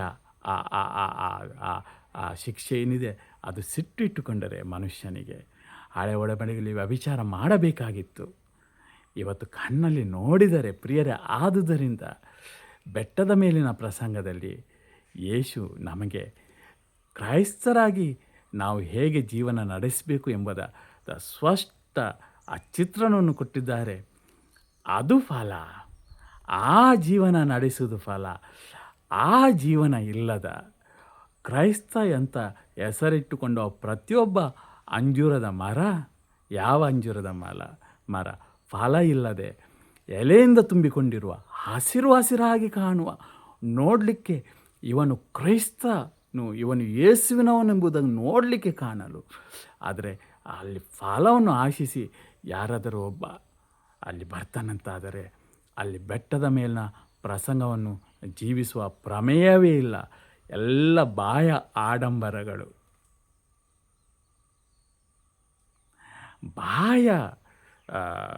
ಇದಕ್ಕೆ ಒಂದು ಕ್ರೈಸ್ತ ಹೆಸರು, ಬಾಹ್ಯ ದೃಷ್ಟಿಗೆ ಒಂದು ಕ್ರೈಸ್ತ ಆರಾಧನೆ. ಓ ಓ ಓ ಯೇಸು ಇದನ್ನು ಖಂಡಿಸುತ್ತಾರೆ. ಆದ್ದರಿಂದ ಮರಕ್ಕೆ ಶಾಪ ಅಲ್ಲ ಪ್ರಿಯರೇ, ಮರಕ್ಕೆ ಪ್ರಜ್ಞೆ ಇಲ್ಲ, ಮರಕ್ಕೆ ಶಾಪ ಅಲ್ಲ. That's figurative language. ಯೇಸು ಹೇಳೋದು ಮರದ ಬಗ್ಗೆ ಅಲ್ಲ, ಯೇಸು ಹೇಳೋದು ನನ್ನ ಮತ್ತು ನಿಮ್ಮ ಜೀವನದ ಬಗ್ಗೆ. ಪ್ರಿಯರೇ, ಆದ್ದರಿಂದ ನಾವು ನೆನಪಿಟ್ಟುಕೊಳ್ಳಬೇಕು, ಶಾಪ ಎಂಬುದು ದೇವರಲ್ಲಿ ಇದೆ, ಶಿಕ್ಷೆ ಎಂಬುದು ದೇವರಲ್ಲಿ ಇದೆ. ಆ ಶಿಕ್ಷೆ ನಮ್ಮ ಆಶೀರ್ವಾದವಾಗಿ ನಾವು ಮಾರ್ಪಡಿಸ್ಬೋದು. ಹೇಗೆ ನಾವು ನೋಡಿಕೊಳ್ಳೋಣ. ಹೋಶೇಯನ ಗ್ರಂಥ ಅಧ್ಯಾಯ 7 ವಾಕ್ಯ 13 ಮುಂದುವರಿಸಿ ಹೇಳ್ತಾರೆ, ನಾನು ಅವರನ್ನು ಉದ್ಧರಿಸಬೇಕೆಂದರೂ ಅವರು ನನಗೆ ತಪ್ಪಾಗಿ ನಡೆದುಕೊಂಡಿದ್ದಾರೆ. ದೇವರ ಆಶೆ ಎಲ್ಲರನ್ನು ಉದ್ಧಾರ ಮಾಡುವುದು ಹೌದು, ಆದರೆ ಮನುಷ್ಯ ದೇವರ ಆಶೆಗೆ ಸ್ಪಂದಿಸದೆ ದೇವರು ಮನುಷ್ಯನ ಉದ್ಧಾರ ಮಾಡಲಿಕ್ಕೆ ಸಾಧ್ಯ ಇಲ್ಲ. ದೇವರು ಅವರು ತನ್ನ ಕಡೆಯಿಂದ ಉದ್ಧಾರ ಮಾಡಲು ಬೇಕಾದನ್ನೆಲ್ಲ ಮಾಡಿದ್ದಾರೆ, ತನ್ನ ಪುತ್ರನನ್ನೇ ನಮಗೆ ಬಲಿ ಅರ್ಪಿಸಿಕೊಟ್ಟಿದ್ದಾರೆ. ದೇವರ ಕಡೆಯಿಂದ ಎಲ್ಲವೂ ಸಂಪೂರ್ಣಗೊಂಡಿದೆ. ಮನುಷ್ಯನನ್ನು ಉದ್ಧಾರ ಮಾಡುವಂಥ ಎಲ್ಲ ಕಾರ್ಯಗಳು ಯೇಸುವಿನಲ್ಲಿ ಸಂಪೂರ್ಣಗೊಂಡಿವೆ. ಯೇಸುವಿನ ಜನನ, ಆತನ ಶಿಕ್ಷಣ, ಆತನ ಮರಣ, ಪುನರುತ್ಥಾನ ಹಾಗೂ ಆತನು ಕಳಿಸಿದ ಪವಿತ್ರಾತ್ಮರ ಮೂಲಕ ಮನುಷ್ಯನ ರಕ್ಷಣೆಗೆ ದೇವರು ಏನು ಮಾಡಬೇಕು ಅದೆಲ್ಲ ಸಂಪೂರ್ಣಗೊಂಡಿದೆ. ಮನುಷ್ಯನ ಆಶೀರ್ವಾದಗಳಿಗೋಸ್ಕರ ದೇವರು ಏನು ಮಾಡಬೇಕು ಅದೆಲ್ಲ ಸಂಪೂರ್ಣಗೊಂಡಿದೆ. ಆದರೆ ಮಾನವನು ಅದಕ್ಕೆ ಸ್ಪಂದಿಸದೇ ಇದ್ದರೆ ಪ್ರಿಯರೇ, ಆ ಯೇಸುವಿನ ಮಾತುಗಳಿಗೆ ಸ್ಪಂದಿಸದಿದ್ದರೆ, ಯೇಸುವಿನ ಶಿಲುಬೆ ಮರಣಕ್ಕೆ ಸ್ಪಂದಿಸದಿದ್ದರೆ, ಯೇಸುವಿನ ಪುನರ್ಜೀವನಕ್ಕೆ ಹಾಗೂ ಯೇಸು ಕೊಡುವ ಪವಿತ್ರಾತ್ಮರಿಗೆ ಸ್ಪಂದಿಸಿ ಪವಿತ್ರಾತ್ಮರ ಬಾಳು, ರಕ್ತ ಮಾಂಸದಲ್ಲ ಪವಿತ್ರಾತ್ಮರ ಬಾಳನ್ನು ನಾವು ಇವತ್ತು ನಡೆಯುವುದಿಲ್ಲ ಅಂತಾದರೆ ಪ್ರಿಯರೇ, ದೇವರು ಎಲ್ಲವನ್ನು ಮಾಡಿದ್ದಾರೆ, ದೇವರು ಟೆಟಲಸ್ಟಾಯ್ ಅಂತ ಹೇಳಿದ್ದಾರೆ ಎಂಬ ಕಾರಣಕ್ಕೆ, ಮುಗೀತು ಎಂಬ ಕಾರಣಕ್ಕೆ ಎಲ್ಲವೂ ಸರಿಯಾಗಿಲ್ಲ. ನನಗೆ ಮತ್ತು ನಿಮಗೆ ಎಲ್ಲವೂ ಮುಗಿದಿದೆ ಎಂಬುವನ ಮಾತಿಗೆ ಅನುಸಾರವಾಗಿ ಜೀವಿಸುವ ಆ ಆ ಆ ಕರ್ತವ್ಯವಿದೆ. ಆವಾಗ ಮಾತ್ರ ಎಲ್ಲವೂ ಮುಗಿದಿದೆ ಎಂಬುದಾಗಿ ಹೇಳಿದವನ ಆ ಫಲಗಳು, ಆ ಮರಣದ ಪುನರುತ್ಥಾನದ ಫಲಗಳು ನಮ್ಮ ಜೀವನದಲ್ಲಿ ಅವರು ಹೃದಯಪೂರ್ವಕವಾಗಿ ನನಗೆ ಪ್ರಾರ್ಥನೆ ಮಾಡುವುದಿಲ್ಲ. ಹೃದಯಪೂರ್ವಕವಾಗಿ ಪ್ರಾರ್ಥನೆ ಅಂದರೆ ಕಣ್ಣು ಮುಚ್ಚಿಕೊಂಡು ಹೃದಯ, ಅದು ಅಲ್ಲ ಹೃದಯಪೂರ್ವಕ ಪ್ರಾರ್ಥನೆ ಅಂದರೆ. ಹೃದಯಪೂರ್ವಕ ಪ್ರಾರ್ಥನೆ ಅಂದರೆ ಯೇಸುವಿನ ಬೆಟ್ಟದ ಮೇಲಿನ ಪ್ರಸಂಗವನ್ನು ಜೀವಿಸಿ ಜೀವಿಸುವ ವ್ಯಕ್ತಿ ಮಾಡುವ ಪ್ರಾರ್ಥನೆ ಹೃದಯಪೂರ್ವಕ ಪ್ರಾರ್ಥನೆ. It is not about how you close your eyes, how you bend your, ಹೇಗೆ ಕಣ್ಣು ಮುಚ್ಚುತ್ತಿ, ಹೇಗೆ ತಲೆ ಬಗ್ಗಿಸುತ್ತಿ, ಹೇಗೆ ವಿನಮ್ರನಂತೆ ನಾನು ದೇವರ ಎದುರು ನಿಂತುಕೊಳ್ತೇನೆ. This none of this external things are the indication. ಈ ಎಲ್ಲ ಬಾಹ್ಯ ಯಾವುದು ನಾನು ಹೃದಯಪೂರ್ವಕವಾಗಿ ಪ್ರಾರ್ಥನೆ ಮಾಡುತ್ತೇನೆ ಎಂಬುದರ ಸಂಕೇತ ಅಲ್ಲ ಪ್ರಿಯರೇ. ದೇವರನ್ನು ಮರಳುಗೊಳಿಸಲು ನಾವು ಸಾಧ್ಯವಿಲ್ಲ. ನಮ್ಮ ಬಾಡಿ ಲ್ಯಾಂಗ್ವೇಜ್ಗಳ ಮೂಲಕ, ನಮ್ಮ ಸಂಜ್ಞೆಗಳ ಮೂಲಕ. ಮಾತುಗಳು ನಮ್ಮ ತುಟಿಯ ಮೇಲೆ ಬರೋದಕ್ಕಿಂತ ಮುಂಚೆ ನಮ್ಮ ಆಲೋಚನೆಗಳಲ್ಲಿ ಏನಿದೆ ಎಂಬ ಬಲ್ಲ ದೇವನಲ್ಲಿ ನಾವು ಪ್ರಿಯರೇ. ಆದುದರಿಂದ ವಿನಯಪೂರ್ವಕವಾಗಿ, ಹೃದಯಪೂರ್ವಕವಾಗಿ ದೇವರ ಪ್ರಾರ್ಥನೆ ಅಂದರೆ ಹೃದಯಪೂರ್ವಕವಾಗಿ ಯೇಸುವಿನ ಮಾತುಗಳಿಗೆ ಅನುಸಾರವಾಗಿ ಜೀವಿಸುವುದು. ಅಂಥ ಜೀವಿಸುವ ವ್ಯಕ್ತಿ ಹೇಗೆ ಪ್ರಾರ್ಥನೆ ಮಾಡಲಿ, ಅವನು ಮಾಲಗಿ ಮಾಡಲಿ, ಎದ್ದು ಮಾಡಲಿ, ಕೈ ಮೇಲೆ ಹಾಕಿ ಮಾಡಲಿ, ಕೈ ಕೆಳಗೆ ಹಾಕಿ ಪ್ರಾರ್ಥನೆ ಮಾಡಲಿ, ಕೈ ಮಡಚಿ ಮಾಡಲಿ, ಕೈ ಬೀಸುತ್ತಾ ಮಾಡಲಿ, ನಡೆದುಕೊಂಡು ಮಾಡಲಿ, ಮೊಣಕಾಲುವರೆಗೆ ಮಾಡಲಿ, God is not interested in any of this externals. The Lord is interested to see. ಯೇಸುವಿನ ದಿವ್ಯ ಮಾತಿಗೆ ನಾವು ಎಂಥ ಗೌರವ ಕೊಟ್ಟು ಬದುಕ್ತಿದ್ದೇವೆ. ಬೆಟ್ಟದ ಮೇಲಿನ ಪ್ರಸಂಗಕ್ಕೆ ನಂತರ ಅದನ್ನೇ ಅಪೊಸ್ತಲರಾದ ಪೇತ್ರನು, ಅಪೊಸ್ತಲನಾದ ಪೌಲನು, ಅಪೊಸ್ತಲನಾದ ಯೋಹಾನನು, ಅಪೊಸ್ತಲನಾದ ಜೇಮ್ಸನು, ಇವರೆಲ್ಲರೂ ಆ ಮಾತುಗಳನ್ನು ನಮಗೆ ಅರ್ಥ ಮಾಡಿಕೊಂಡು ವಿವರಿಸಿದ್ದಾರೆ, ಬರೆದಿದ್ದಾರೆ. ಸ್ವರ್ಗದ ಚಿತ್ತ ಏನೆಂದು ಪ್ರಕಟಪಡಿಸಿದ್ದಾರೆ. ಅದಕ್ಕೆ ನಮ್ಮ ಸ್ಪಂದನೆ ಏನು? ಅದು ನಮ್ಮ ವಿನಾಯತೆ ಪ್ರಿಯರೇ, ಅದು ನಮ್ಮ ವಿನಾಯತೆ. ಹಾಸಿಗೆಗಳ ಬದಲಿಗೆ ಅವರ ಹಾಸಿಗೆಗಳ ಮೇಲೆ ಬಿದ್ದು ಅರಚುತ್ತಾರೆ. ದ್ರಾಕ್ಷ ರಸಗಳಿಗಾಗಿ ಕಿರಿಚಿಕೊಳ್ಳುತ್ತಾರೆ. ಅವರು ಏನು ಮಾಡುತ್ತಾರೆ? ಅರಚುತ್ತಾರೆ, ಕಿರಿಚಿಕೊಳ್ಳುತ್ತಾರೆ. They are crying. ಯಾವುದಕ್ಕಾಗಿ? ಹಾಸಿಗೆಗಳ ಮೇಲೆ ಬಿದ್ದು ಅರಚುತ್ತಾರೆ, ದ್ರಾಕ್ಷಾರಸಗಳಿಗಾಗಿ ಕಿರಿಚಿಕೊಳ್ಳುತ್ತಾರೆ. ದೇವಾ, ನನಗೆ ಆರೋಗ್ಯ ಇಲ್ಲ, ನನಗೆ ಆರೋಗ್ಯ ಇಲ್ಲ, ನನಗೆ ತಿನ್ನಲಿಲ್ಲ, ನನಗೆ ಕುಡಿಯಲಿಲ್ಲ, ನನಗೆ ಮನೆ ಇಲ್ಲ, ನನಗೆ ಸಾಲ ಇಲ್ಲ, ನನಗೆ ಶ್ರೀಮಂತಿಕೆ ಇಲ್ಲ, ನನಗೆ ಮದುವೆ ಆಗಿಲ್ಲ, ನನಗೆ ಮಕ್ಕಳಾಗಿಲ್ಲ.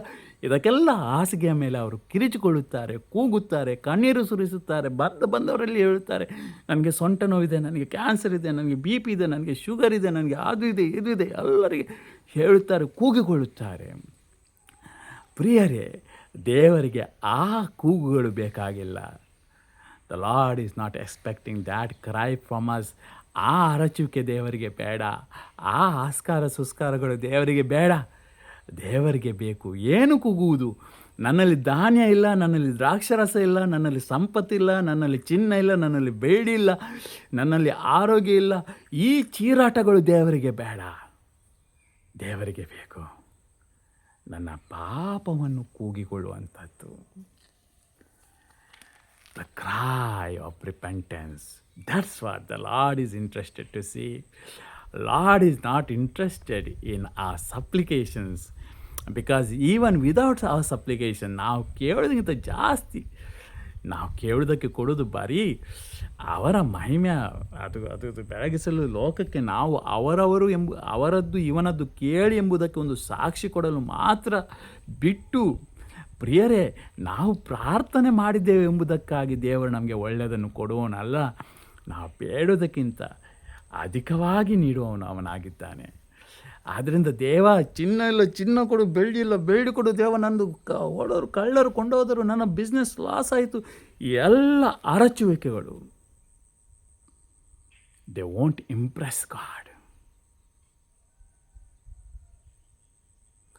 ದೇವ, ನಾನು ನಿನ್ನನ್ನು ಕಳೆದುಕೊಂಡೆ ದೇವ, ನಾನು ಪಾಪಕ್ಕೆ ಬಿದ್ದುಬಿಟ್ಟು ದೇವ, ನಾನು ಸೈತಾನನ ಆವಶದಲ್ಲಿದ್ದೇನೆ ದೇವ, ನನಗೆ ಬಿಡುಗಡೆ ಬೇಕು ದೇವ, ನಾನು ಪಶ್ಚಾತ್ತಾಪ ಪಡ್ತೇನೆ ದೇವ, ನಾನು ನಿನ್ನ ಸನ್ನಿಧಿ ಬಿಟ್ಟು ಹೋದೆ ದೇವ, ನಿನ್ನನ್ನು ಆರಾಧಿಸುವ ಭಾಗ್ಯ ಇಲ್ಲ ದೇವ, ನಿನ್ನನ್ನು ಸ್ವೀಕರಿಸುವ ಭಾಗ್ಯ ಇಲ್ಲ, ನಿನ್ನ ಮಾಂಸ ತಿನ್ನುವ, ನಿನ್ನ ರಕ್ತ ಕುಡಿಯುವ ಭಾಗ್ಯ ಇಲ್ಲ, ನಿನ್ನ ಪವಿತ್ರಾತ್ಮನಿಂದ ಅಭಿಷೇಕಗೊಂಡ ಆ ಜೀವನವನ್ನು ನಡೆಸುವ ಭಾಗ್ಯವಿಲ್ಲ, ನಿನ್ನ ಸೇವೆ ಮಾಡುವ ಭಾಗ್ಯ ಇಲ್ಲ. This should be A CRY of A Christian. ಇದು ಕೂಗು, ಇದು ಹರಳಾಟ, ಇದು ಗೋಳಾಟ. ದೇವ, ನಾನು ಕೆಟ್ಟ ಸಾಕ್ಷಿಯಾಗಿದ್ದೇನೆ ದೇವ, ನಾನು ಕುಡಿತೇನೆ ದೇವ, ನಾನು ಫಂಕ್ಷನ್ಗಳಲ್ಲಿ ಮದ್ಯಪಾನವನ್ನು ಕೊಡುತ್ತೇನೆ ದೇವ, ನಾನು ಕ್ರೈಸ್ತ ಧರ್ಮಕ್ಕೆ ಅವಮಾನವಾಗಿದ್ದೇನೆ,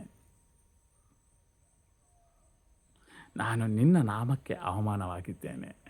ಓ ದೇವ, and I want to change ದೇವ, ನಾನು ಬದಲಾಗುತ್ತೇನೆ. This cry of repentance the Lord wants. ನನಗೆ ವಿರುದ್ಧವಾಗಿ ಪ್ರತಿಭಟಿಸುತ್ತಾ ತಮ್ಮ ದೇಹಗಳನ್ನೇ ಪರಚಿಕೊಳ್ಳುತ್ತಾರೆ. ನಾನೇ ಅವರಿಗೆ ಯುದ್ಧಾಭ್ಯಾಸ ಮಾಡಿಸಿ ಅವರ ಭುಜ ಬಲವನ್ನು ಬೆಳೆಸಿದರೂ ನನ್ನ ವಿರುದ್ಧ ಪ್ರಿಯರೇ ಏನಾಗಿದ್ದೆವು.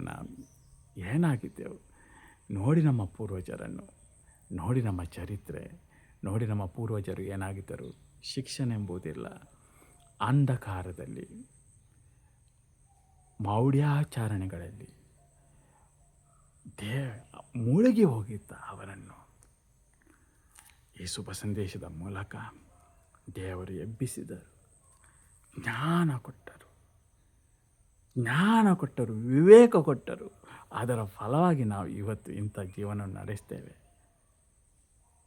ಪ್ರಿಯರೇ, ಇವತ್ತು ನಿನ್ನಲ್ಲಿ ಏನಾದರೂ ಇದೆ ಅಂತಾದರೆ, ನನ್ನದಂತೆ ಎನ್ನಿಸಿಕೊಳ್ಳುವ ₹1 ಇದೆ ಅಂತಾದರೆ, ನನ್ನದೆಂಬುದಾಗಿ 1 ಸೆಂಟ್ಸ್ ಜಾಗ ನಿನ್ನಲ್ಲಿ ಇದೆ ಅಂತಾದರೆ, ನೆನಪಿಟ್ಟುಕೋ, ಇದು ನಿನ್ನದಲ್ಲ. ಇದು ಶಿಲುಬೆ ಮೇಲೆ ತನ್ನ ಪ್ರಾಣವನ್ನೇ ನಿನಗಾಗಿ ಅರ್ಪಿಸಿದ ಯೇಸುವಿತ್ತು. To make you rich, to make you wise, to make you educated, the Lord has paid a price. ಆತನು ಸ್ವರ್ಗದ ವೈಭವವನ್ನು ಕಳಚಿಟ್ಟು ಆಗ ಇಲ್ಲಿದ್ದ ಆ ವಾಕ್ಯವು ಧರಣಿಗೆ ಬಂತು. ವಾಕ್ಯ ಮನುಷ್ಯರಾದರು, ವಾಕ್ಯ ನಮ್ಮ ಜೊತೆ ವಾಸ ಮಾಡಿದರು. ಆ ವಾಕ್ಯದ ಮೂಲಕ ಪ್ರಿಯರೇ ಅವತ್ತು ನಮ್ಮ ಜೊತೆ ಮಾತನಾಡ್ತಾರೆ. ಈ ವಾಕ್ಯದಿಂದಾಗಿ ಪ್ರಿಯರೇ ನಾವು ಬಿಡುಗಡೆ ಹೊಂದಿದ್ದೆವು. ಇವತ್ತು ನಾವು ಏನು ಜೀವನ ನಡೆಸ್ತೀವಲ್ಲ, this is not our life. ನಾವು ಅಂಧಕಾರದಲ್ಲಿದ್ದೆವು. ಆ ಅಂಧಕಾರದಿಂದ ನಮ್ಮನ್ನು ಬಿಡಿಸಿದ್ದು ಯೇಸು. ಇವತ್ತು ಆತನನ್ನು ನಾವು ಮರೆತು ನಮ್ಮ ಸಂಪತ್ತಿನಲ್ಲಿ ಸಂಭ್ರಮಿಸುತ್ತೇವೆ ಅಲ್ಲ, ಇವತ್ತು ನಮ್ಮನ್ನು ಶ್ರೀಮಂತಗೊಳಿಸಿದ ಯೇಸು ನಮಗೆ ಹೊರೆಯಾಗಿದ್ದಾರಲ್ಲ.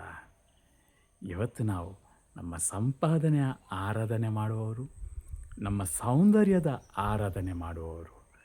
This is my life, this is my body, this is my right ಅಂತ ಹೇಳಿಕೊಂಡು ಅಂತ ಹೇಳ್ತಿದ್ದೇವಲ್ಲ ಪ್ರಿಯರೇ, ಇದು ದೇವರಿಗೆ ವಿರುದ್ಧವಾದ ಪ್ರತಿಭಟನೆ. ದೇವ, ನನ್ನದೆಂಬುದು ಏನು ಸ್ವಾಮಿ, ನನ್ನದೆಂಬುದು ಏನು ಸ್ವಾಮಿ? ನೀನು ಶಿಲುಬೆ ಮರಣ ಅದು ಇಲ್ಲ ಅಂತ ಆ ವಾಕ್ಯವನ್ನು ಕೇಳುವ ಭಾಗ್ಯ ನನ್ನದು ಇಲ್ಲದಂತಾಗಿದ್ದಲ್ಲಿ, ದೇವ ನಿನ್ನ ಪರಿಚಯ ನನಗಿಲ್ಲದಾಗಿದ್ದಲ್ಲಿ, ಅಯ್ಯೋ ನಾನೆಂಥ ಜೀವನ ನಡೆಸ್ತಿದ್ದೆ ಅಂತ ಆ ದೇವರಿಗೆ ಶರಣಾಗಿ ಆತನ ಆರಾಧನೆ, ಆತನ ಬೆಟ್ಟದ ಮೇಲಿನ ಪ್ರಸಂಗಕ್ಕೆ ಸರಿಯಾಗಿ ಬಾಳುತ್ತಿದ್ದಲ್ಲ ಪ್ರಿಯರೇ. ಅದು ಅವರು ಅತ್ತಿತ್ತ ತಿರುಗಿಕೊಳ್ಳುತ್ತಾರೆ. ಅತ್ತಿತ್ತ ತಿರುಗಿಕೊಳ್ಳುತ್ತಾರೆ. ಇವತ್ತು ಕ್ರೈಸ್ತರೆನ್ನಿಸಿಕೊಳ್ಳುವವರ ಆರಾಧನೆ ಅದು ಪಿತಾ ಸುತ ಪವಿತ್ರಾತ್ಮರಿಗೆ ಅಲ್ಲ, ಅದು ಚಿನ್ನ, ಬೆಳ್ಳಿ, ಸಂಪತ್ತು, ಲೋಕ, ಮಣ್ಣಿಗೆ ನಮ್ಮ ಆರಾಧನೆ. We are the worshippers of the glory of the world. ನಾವು ದೇವರನ್ನು ನೆನಪು ಮಾಡಿಕೊಳ್ಳೋದು ಅದಕ್ಕೆ. ಯಾಕಂದರೆ ಚಿನ್ನ ಕೊಡು ದೇವ, ಬೆಳ್ಳಿ ಕೊಡು ದೇವ, ಸಂಪತ್ತು ಕೊಡು ದೇವ, ಮಣ್ಣು ಕೊಡು ದೇವ, ಬಿಸ್ನೆಸ್ ಕೊಡು ದೇವ. ಮತ್ತು ಬಿಸ್ನೆಸ್ ಬಂತಾದ ಮೇಲೆ ನಾವು ಹೇಳ್ತೇವೆ, ನೋಡಿ ನಮ್ಮ ಫೀಲ್ಡ್ ಹೀಗೆ, ಈ ಫೀಲ್ಡಲ್ಲಿ ನಾವು ಇರಬೇಕಾದ್ರೆ ಹೀಗೇ ಇರಬೇಕಾಗಿದೆ, ಹೀಗೆ ತುಂಡು ಬಟ್ಟೆಯನ್ನು ನಾವು ಉಡ್ಕೊಳ್ಬೇಕಾಗ್ತದೆ, ಈ ಸ್ವಲ್ಪ ಇದು ಡ್ರಿಂಕ್ಸ್ ಎಲ್ಲ ನಾವು ಮಾಡಬೇಕಾಗ್ತದೆ, ಡ್ರಿಂಕ್ಸ್ ಪಾರ್ಟಿಗಳನ್ನು ಕೊಡಬೇಕಾಗ್ತದೆ, ನಮ್ಮ ಯುವಕರಿಗೆ ನಾವು ಪ್ರೇರಿಸಬೇಕಾಗ್ತದೆ, ನಮ್ಮ ವರ್ಕ್ ಅಟ್ಮಾಸ್ಫಿಯರನ್ನು ನಾವು ಲವಲವಿಕೆಯಲ್ಲಿ ಇಡಲು ನಾವು ಇದು ಬೈಬಲ್ ಅಂತ ಹೇಳಿದರೆ ಆಗೋದಿಲ್ಲ. ನಾವು ಅಲ್ಲಿ ಲೋಕದವರಾಗಿ ಇರಬೇಕಾಗ್ತದೆ. And this is the worship of the world. ಶೈತಾನ ಯೇಸುವಿಗೆ ಇದೇ ತಂದು ಬಂದಿದ್ದ, ನನ್ನನ್ನು ಆರಾಧನೆ ಮಾಡ್ತೀನಿ ಅಂತಾದರೆ ಲೋಕದ ಎಲ್ಲ ಸಂಪತ್ತನ್ನು ನಾನು ಕೊಡ್ತೇನೆ. ಯೇಸು ಹೇಳ್ತಾನೆ, ಸೈತಾನನೇ ಹೊರಟು ಹೋಗು ನನ್ನಿಂದ, ದೇವರೊಬ್ಬರಿಗೆ ಆರಾಧನೆ. ಆದರೆ ಇವತ್ತು ನಾವು ಯೇಸುವಿನ ಪ್ರಜೆಗಳು, ಕ್ರೈಸ್ತ ಪ್ರಜೆಗಳು, ನಾವು ಶೈತಾನನಿಗೆ ತಲೆಬಾಗುತ್ತೇವೆ. ಅದಕ್ಕಾಗಿ ನಮ್ಮಲ್ಲಿ ಇವತ್ತು ಚಿನ್ನ ಇದೆ, ಬೆಳ್ಳಿ ಇದೆ, ಲೋಕದೆಂಬುದು ಎಲ್ಲವಿದೆ. ಚಂದ ನಾಯಿಗಳಿವೆ, ಚಂದ ಬೆಕ್ಕುಗಳು, ಚಂದದ ಗಾರ್ಡನ್ಗಳು, ಚಂದ ಹೂವುಗಳು, ಚಂದದ ತೊಟ್ಟಿಗಳು. We have everything, but we don't have God. ಯುರೋಪಿನಲ್ಲಿದ್ದವರಿಗೆ ಕೇಳಿ, ನಾನು ಹೋಗಿಲ್ಲ ಇಷ್ಟ ತನಕ ಯುರೋಪಿಗೆ, ನಾನು ಅಮೇರಿಕಕ್ಕೆ ಹೋಗಿಲ್ಲ ಪ್ರಿಯರೇ, ನನಗೆ ಗೊತ್ತಿಲ್ಲ. ಆದರೆ ಹೋದರು ಒಳ್ಳೆಯವರು ನನಗೆ ಪರಿಚಯ ಇದೆ. ಚರ್ಚ್ಗಳಿಗೆ ಜನ ಬರ್ತಾ ಇಲ್ಲ, ಬ್ಯಾಪ್ಟಿಸಮ್ ಕೊಡ್ತಾ ಇಲ್ಲ, ಮದುವೆಗಳು ಚರ್ಚ್ಗಳಲ್ಲಿ ಆಗ್ತಾ ಇಲ್ಲ. ಅವರು ಪ್ರಿಯರೇ ಯಾಕೆ ಯಾಕೆ ಯಾಕೆ ಯಾಕೆ ಸಂಪತ್ತಿನ ಆರಾಧನೆ ಪ್ರಿಯರೇ.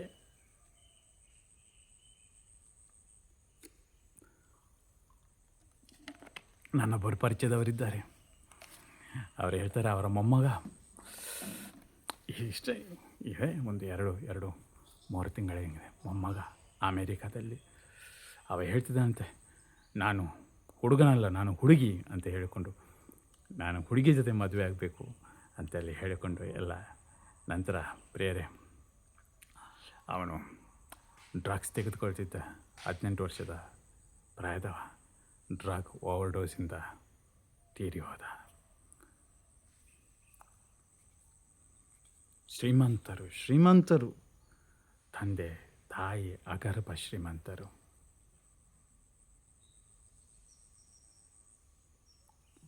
ಇದು ಒಂದು ಕುಟುಂಬದ ಕಥೆ ಅಲ್ಲ ಪ್ರಿಯರೇ.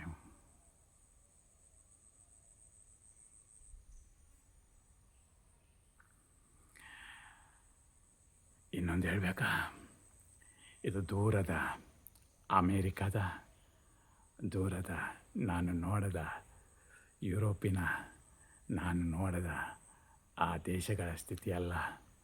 ಇದು ನಾನು ನೀವು ಜೀವಿಸುವ ನಮ್ಮ ದೇಶದ, ನಮ್ಮ ರಾಜ್ಯದ, ನಮ್ಮ ಪಟ್ಟಣಗಳ ಮಾತ್ರ ಅಲ್ಲ, ನಮ್ಮ ಹಳ್ಳಿಗಳ.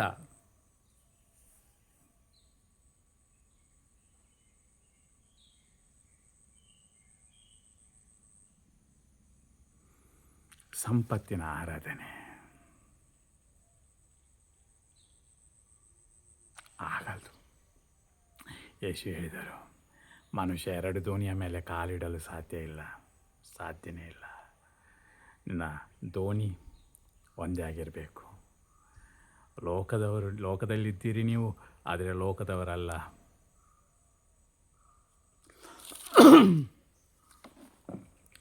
ದೇವರ ಕಡೆ ತಿರುಗಿಕೊಳ್ಳುವುದಿಲ್ಲ, ಪಶ್ಚಾತ್ತಾಪಪಟ್ಟು ದೇವರಲ್ಲಿ ತಿರುಗಿಕೊಳ್ಳುವುದಿಲ್ಲ. ಅವರು ಮೋಸದ ಬಿಲ್ಲಿಗೆ ಸಮಾನರು.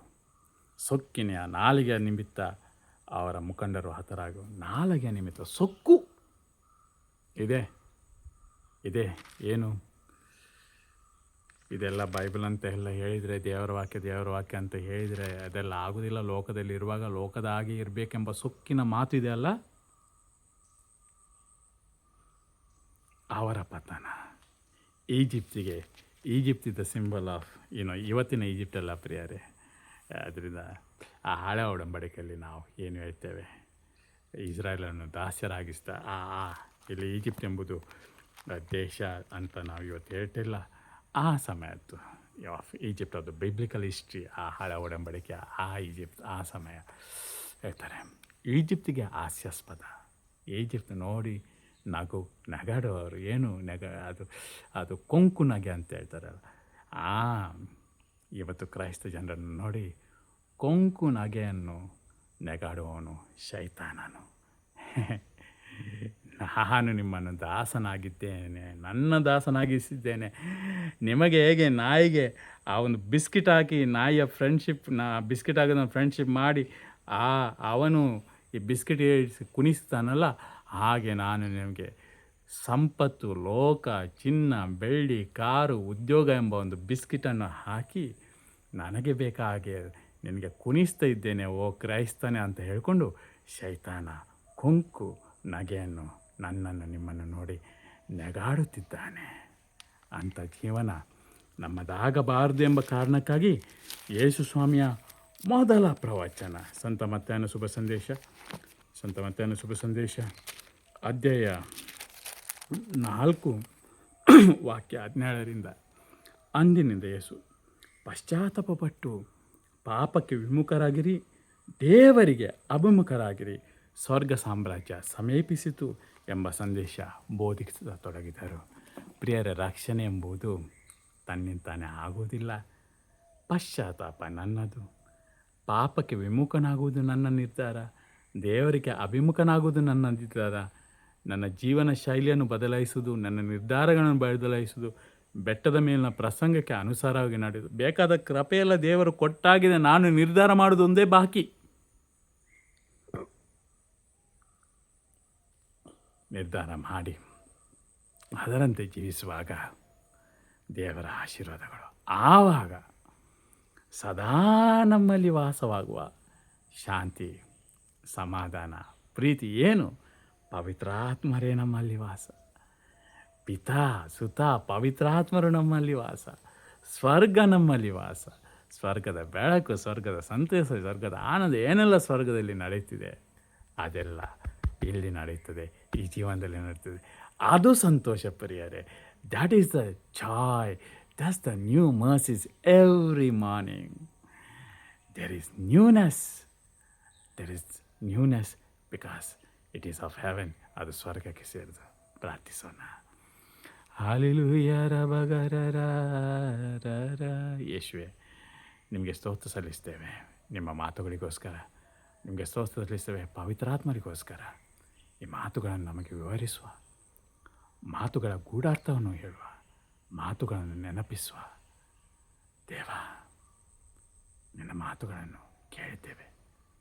ಅಪೊಸ್ತಲನಾದ ಪೌಲನು ಹೇಳ್ತಾನೆ, ವಿಶ್ವಾಸವು ನಿನ್ನ ಮಾತುಗಳಿಂದ ಕೇಳುವುದರಿಂದ ಬರುವುದು. ಸ್ವಾಮಿ, ಮಾತುಗಳನ್ನು ನುಡಿದ ನನ್ನ ವಿಶ್ವಾಸವನ್ನು, ನುಡಿದ ಮಾತುಗಳನ್ನು ಕೇಳಿದ ನನ್ನ ವಿಶ್ವಾಸವನ್ನು, ನುಡಿದ ಮಾತುಗಳನ್ನು ಕೇಳಿದ ಎಲ್ಲರ ವಿಶ್ವಾಸವನ್ನು ಸ್ವಾಮಿ ನನ್ನು ಜಾಸ್ತಿಗೊಳಿಸು.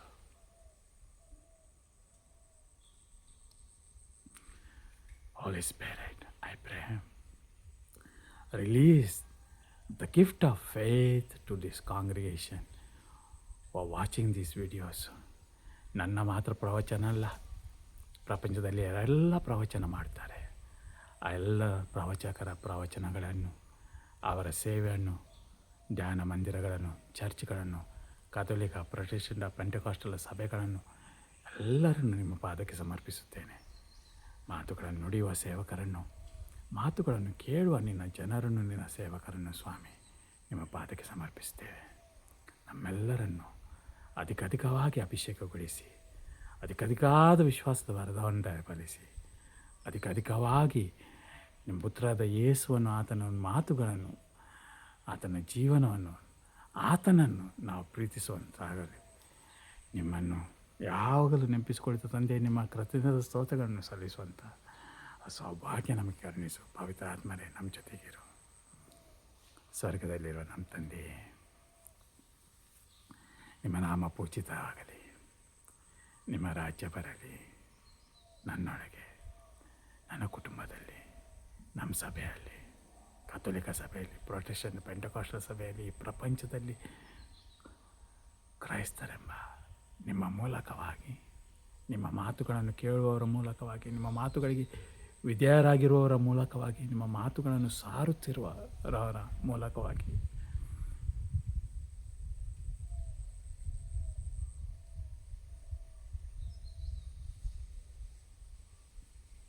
ನಮ್ಮ ಅನುದಿನದ ಆಹಾರ ರೊಟ್ಟಿ ಮಾತ್ರ ಅಲ್ಲ, ದೇವರ ವಾಕ್ಯ, ಯೇಸುವಿನ ಶರೀರ, ಯೇಸುವಿನ ಮಾಂಸ, ಪವಿತ್ರಾತ್ಮರ ವರದಾನಗಳು, ಪವಿತ್ರಾತ್ಮರಲ್ಲಿ ಜೀವನ, ಶೈತಾನನಿಂದ ಬಿಡುಗಡೆ, ಅನುದಿನದ ಆಹಾರ ದಯಪಾಲಿಸಿ. ನಮಗೆ ತಪ್ಪು ಮಾಡುತ್ತಿರುವ ಎಲ್ಲರನ್ನು ನಾವು ಕ್ಷಮಿಸುವ ಹಾಗೆ ನಿನ್ನ ವಾಕ್ಯದಿಂದ ಪ್ರೇರಣೆಗೊಂಡು, ನಿನ್ನ ಪ್ರವಚನದಿಂದ ಪ್ರೇರಣೆಗೊಂಡು, ಬೆಟ್ಟದ ಮೇಲಿನ ಪ್ರಸಂಗದಿಂದ ಅಪೊಸ್ತಲನಾದ ಪೇತ್ರನು, ಪೌಲನು, ಯೋಹಾನನು, ಜೇಮ್ಸನು, ಇವರೆಲ್ಲರೂ ಬರೆದ ಪತ್ರಿಕೆಗಳ ಆ ಪವಿತ್ರ ಆತ್ಮನಿಂದ ಬರೆಯಲ್ಪಟ್ಟ ಆ ಮಾತುಗಳ ಮೂಲಕ ಎಲ್ಲರನ್ನು ಕ್ಷಮಿಸುವಂತೆ ನಮ್ಮ ಪಾಪಗಳನ್ನು ಕ್ಷಮಿಸಿರಿ.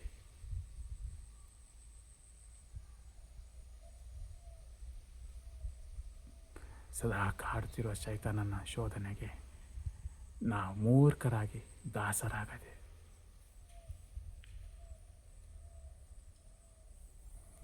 ಕೇಡುಗಳಿಂದ ನಮ್ಮನ್ನು ರಕ್ಷಿಸಿರಿ. ರಾಜ್ಯಭಾರವು ನಿಮ್ಮದು, ಅಧಿಕಾರ ನಿಮ್ಮದು, ಮಹಿಮೆ ನಿಮ್ಮದು, ಯುಗಾಂತರಕ್ಕೂ ತಂದೆ. ಆಮೇಲೆ ಪಿತನಿಗೂ ಸುತನಿಗೂ ಪವಿತ್ರಾತ್ಮರಿಗೂ ಮಹಿಮೆ ಆಗಲಿ, ಆದಿಯಲ್ಲಿದ್ದಂತೆ ಈಗಲೂ ಯಾವಾಗಲೂ ಯುಗಾಂತರಕ್ಕೂ ಆಮೇಲೆ. ಜೈ ಕ್ರಿಸ್ ಪ್ರಿಯರೇ, ದೇವರು ನಮ್ಮೆಲ್ಲರನ್ನು ಯಥೇಚ್ಛವಾಗಿ ಆಶೀರ್ವದಿಸಲಿ. ಒಬ್ಬರಿಗೊಬ್ಬರ ಪ್ರಾರ್ಥಿಸೋಣ. ವಿಶೇಷವಾಗಿ ಸಿಯೋನ್ ಆಶ್ರಮ ಗಂಡಿಬಾಗಿಲು ಬೆಳ್ತಂಗಡಿಯಲ್ಲಿರುವ ಬ್ರದರ್ ಪೌಲಸ್ ನಡೆಸ್ತಿರುವ ಸಿಯೋನ್ ಆಶ್ರಮ, ಇದಕ್ಕಾಗಿ ಪ್ರಾರ್ಥಿಸಿರಿ ಪ್ರಿಯರೇ. ಯಥೇಚ್ಛವಾದ ಧನ ಸಹಾಯ ಮಾಡಬೇಕಾಗಿ ನಿಮ್ಮಲ್ಲಿ ಬೇಡಿಕೊಳ್ಳುತ್ತೇನೆ.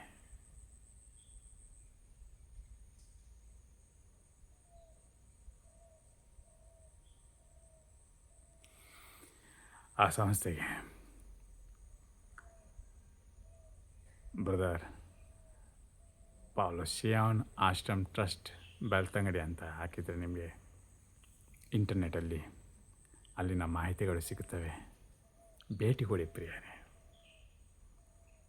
ಆ ಆಶ್ರಮ ವಾಸಿಗಳನ್ನು ಗಮನಿಸಿ, ರಸ್ತೆಯಲ್ಲಿ ಏನೇನೋ ಮಾನಸಿಕ ಅಸ್ವಸ್ಥರಾಗಿ ಇದ್ದ ಅವರನ್ನು ಇಷ್ಟು ಪ್ರೀತಿಯಿಂದ, ಇಷ್ಟು ಶುಚಿಯಾಗಿ, ಇಷ್ಟು ಚೆಂದ ಆಹಾರ ಕೊಟ್ಟು, ಇಷ್ಟು ಚೆಂದ ನಿಲ್ಲಲು ವ್ಯವಸ್ಥೆ ಮಾಡಿಕೊಟ್ಟು, ಇಷ್ಟು ಜನ ನರ್ಸ್ಗಳ, ಡಾಕ್ಟರ್ಗಳ, ವಾಲಂಟಿಯರ್ಸ್ಗಳ, ದಾನಿಗಳ ಎಲ್ಲ ಸಹಾಯದಿಂದ ಇವರನ್ನು ಅವರ ಮುಖದಲ್ಲಿ ಒಂದು ನಗು ಬರುವ ಹಾಗೆ, ಅವರೊಂದು ಚೆಂದ ಕೊಳಚೆ ತಿನ್ನುತ್ತಿದ್ದ ಅವರನ್ನು ಒಳ್ಳೆಯ ಊಟ ತಿನ್ನುವಂತೆ.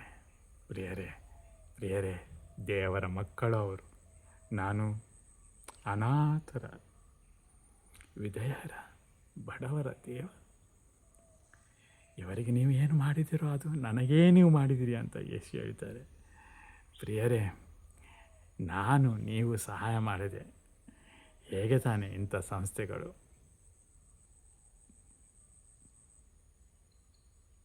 ಬೇರೆ ಬೇರೆ ಸಂದರ್ಭದಲ್ಲಿ ಬೇರೆ ಬೇರೆ ಸಂಸ್ಥೆಗಳಿಗೆ ಸಹಾಯ ಮಾಡುವಂತೆ ನಾನು ಕೇಳ್ತೇನೆ. ಈ ಸಮಯದಲ್ಲಿ, ಈ ಕಾಲಘಟ್ಟದಲ್ಲಿ ಸಿಯೋನ್ ಆಶ್ರಮಕ್ಕೆ ಸಹಾಯ ಮಾಡಿರಿ. ಕ್ರಿಸ್ಮಸ್ ಸಮಯದಲ್ಲಿ ಉಳಿಸಿಕೊಳ್ಳಿರಿ ಪ್ರಿಯರೇ. ಬರೀ ಉಳಿಸಿಕೊಂಡದ್ದು ಮಾತ್ರ ಅಲ್ಲ, ನೋವಾಗುವಷ್ಟು ನಾನು ಕೊಟ್ಟಿದ್ದೇನೆ ಅದು ಅಷ್ಟು ಏನೋ ಹಾಕಿ ಬಿಸಾಡಿದ ಬಟ್ಟೆಗಳು ಇನ್ನೂ ಬೇಡ, ಶಾರ್ಟ್ ಆಗುತ್ತವೆ ಅಂಥದ್ದೆಲ್ಲ ಅಲ್ಲ ಪ್ರಿಯರೇ. ಇವತ್ತು ಬಟ್ಟೆಗಳಿಗಿಂತ ಜಾಸ್ತಿಯಾಗಿ ಹಣಕಾಸಿನ ವ್ಯವಸ್ಥೆಗಳು ಬೇಕಾಗಿವೆ. ದಯವಿಟ್ಟು ಡಬ್ಬಿಯಲ್ಲಿ ಉಳಿಸಿದ ಹಣ ಅಲ್ಲ ಪ್ರಿಯರೇ, ಚಿಲ್ಲರೆ ಹಣ ಅಲ್ಲ, 10 ರೂಪಾಯಿ, 100 ರೂಪಾಯಿ, 1000 ರೂಪಾಯಿ ಅಲ್ಲ. ಯಥೇಚ್ಛವಾಗಿ ಉದಾರವಾಗಿ ದಾನ ಮಾಡುವವನು ಉದಾರವಾಗಿ ದಾನ ಮಾಡಲಿ ಅಂತ ಪವಿತ್ರ ಪುಸ್ತಕ ಹೇಳ್ತದೆ ಪ್ರಿಯರೇ. ನಾನು ನೋಡಿದ್ದೇನೆ, ಅಲ್ಲಿ ನಾನು ಅನುಭವಿಸ್ತೇನೆ. ಸಹಾಯ ಮಾಡಿದೆ ಅಂತ ಪ್ರಾರ್ಥಿಸ್ತೇನೆ. ಯಾರಿಗಾದರೂ ಸಿಯೋನ್ ಆಶ್ರಮ ಬೆಳ್ತಂಗಡಿ ಗೊತ್ತಿಲ್ಲ, ನನಗೆ ನೀವು ಫೋನ್ ಮಾಡ್ಬೋದು. ನನ್ನ ಡಿಸ್ಕ್ರಿಪ್ಷನಲ್ಲಿ ಫೋನ್ ನಂಬರ್ ಇದೆ, ಇಲ್ಲ 9481148078. ಬೇಕಾದರೆ ನಾನೇ ನನಗೆ ಪುರುಸಿದ್ದರೆ ಅಲ್ಲಿ ಕರೆದುಕೊಂಡು ಹೋಗೋ ವ್ಯವಸ್ಥೆ ಮಾಡ್ತೇನೆ. ಇಲ್ಲ ನಿಮಗೆ ಡೈರೆಕ್ಷನ್ ಕೊಡ್ತೇನೆ, ಹೇಗೆ ಅಲ್ಲಿ ಮುಟ್ಟಬಹುದು ಅಂತ ಹೇಳಿಕೊಂಡು ಪ್ರಿಯರೇ ಅಲ್ಲಿಯ ಸೇವೆಯನ್ನು ಗಮನಿಸಿ. ನೀವು ಕಣ್ಣಾರೆ ನೋಡಿಕೊಂಡು ನೀವು ಡೈರೆಕ್ಟಾಗಿ ಅಲ್ಲಿ ಹಣ ಕೊಟ್ಟು ನಿಮ್ಮ ರಸೀದಿಯನ್ನು ತೆಗೆದುಕೊಂಡು ಬನ್ನಿ. ಒಂದು ವೇಳೆ ಅಲ್ಲಿ ಮುಖತಃ ನಿಮಗೆ ಹೋಗ್ಲಿಕ್ಕೆ ಆಗೋದಿಲ್ಲ ಅಂತಾದರೆ, ನಿಮಗೆ ಸಹಾಯ ಮಾಡಲಿಕ್ಕೆ ಬೇಕಾದರೆ ಅಲ್ಲಿನ ಸಂಸ್ಥಾಪಕರಾದ ಬ್ರದರ್ ಪೌಲಸ್ ಜೊತೆ ನಿಮಗೆ ಮಾತಾಡಬೇಕಂತ ಮನಸ್ಸಿದ್ರೆ ಅದಕ್ಕೂ ಫೋನ್ ಮಾಡಿ ನಾನು ನಿಮಗೆ ಬ್ರದರ್ ಪೌಲಸ್ ಜೊತೆ ಮಾತನಾಡುವಂತೆ ಮಾಡಿ, ನೀವೇ ನೇರವಾಗಿ ಅಲ್ಲಿಗೆ ನಿಮ್ಮ ಹಣವನ್ನು ಕಳಿಸಿಕೊಂಡು ನಿಮ್ಮ ರಿಸಿಪ್ಟನ್ನು ಪಡೆದುಕೊಳ್ಳಿ ಅಂತ ನಿಮ್ಮಲ್ಲಿ ವಿನಂತಿಸುತ್ತೇನೆ. ಜೈ ಕ್ರಿಸ್ತ್. ದೇವರು ನಮ್ಮೆಲ್ಲರನ್ನು ಆಶೀರ್ವದಿಸಲಿ. ಆಮೇನ್.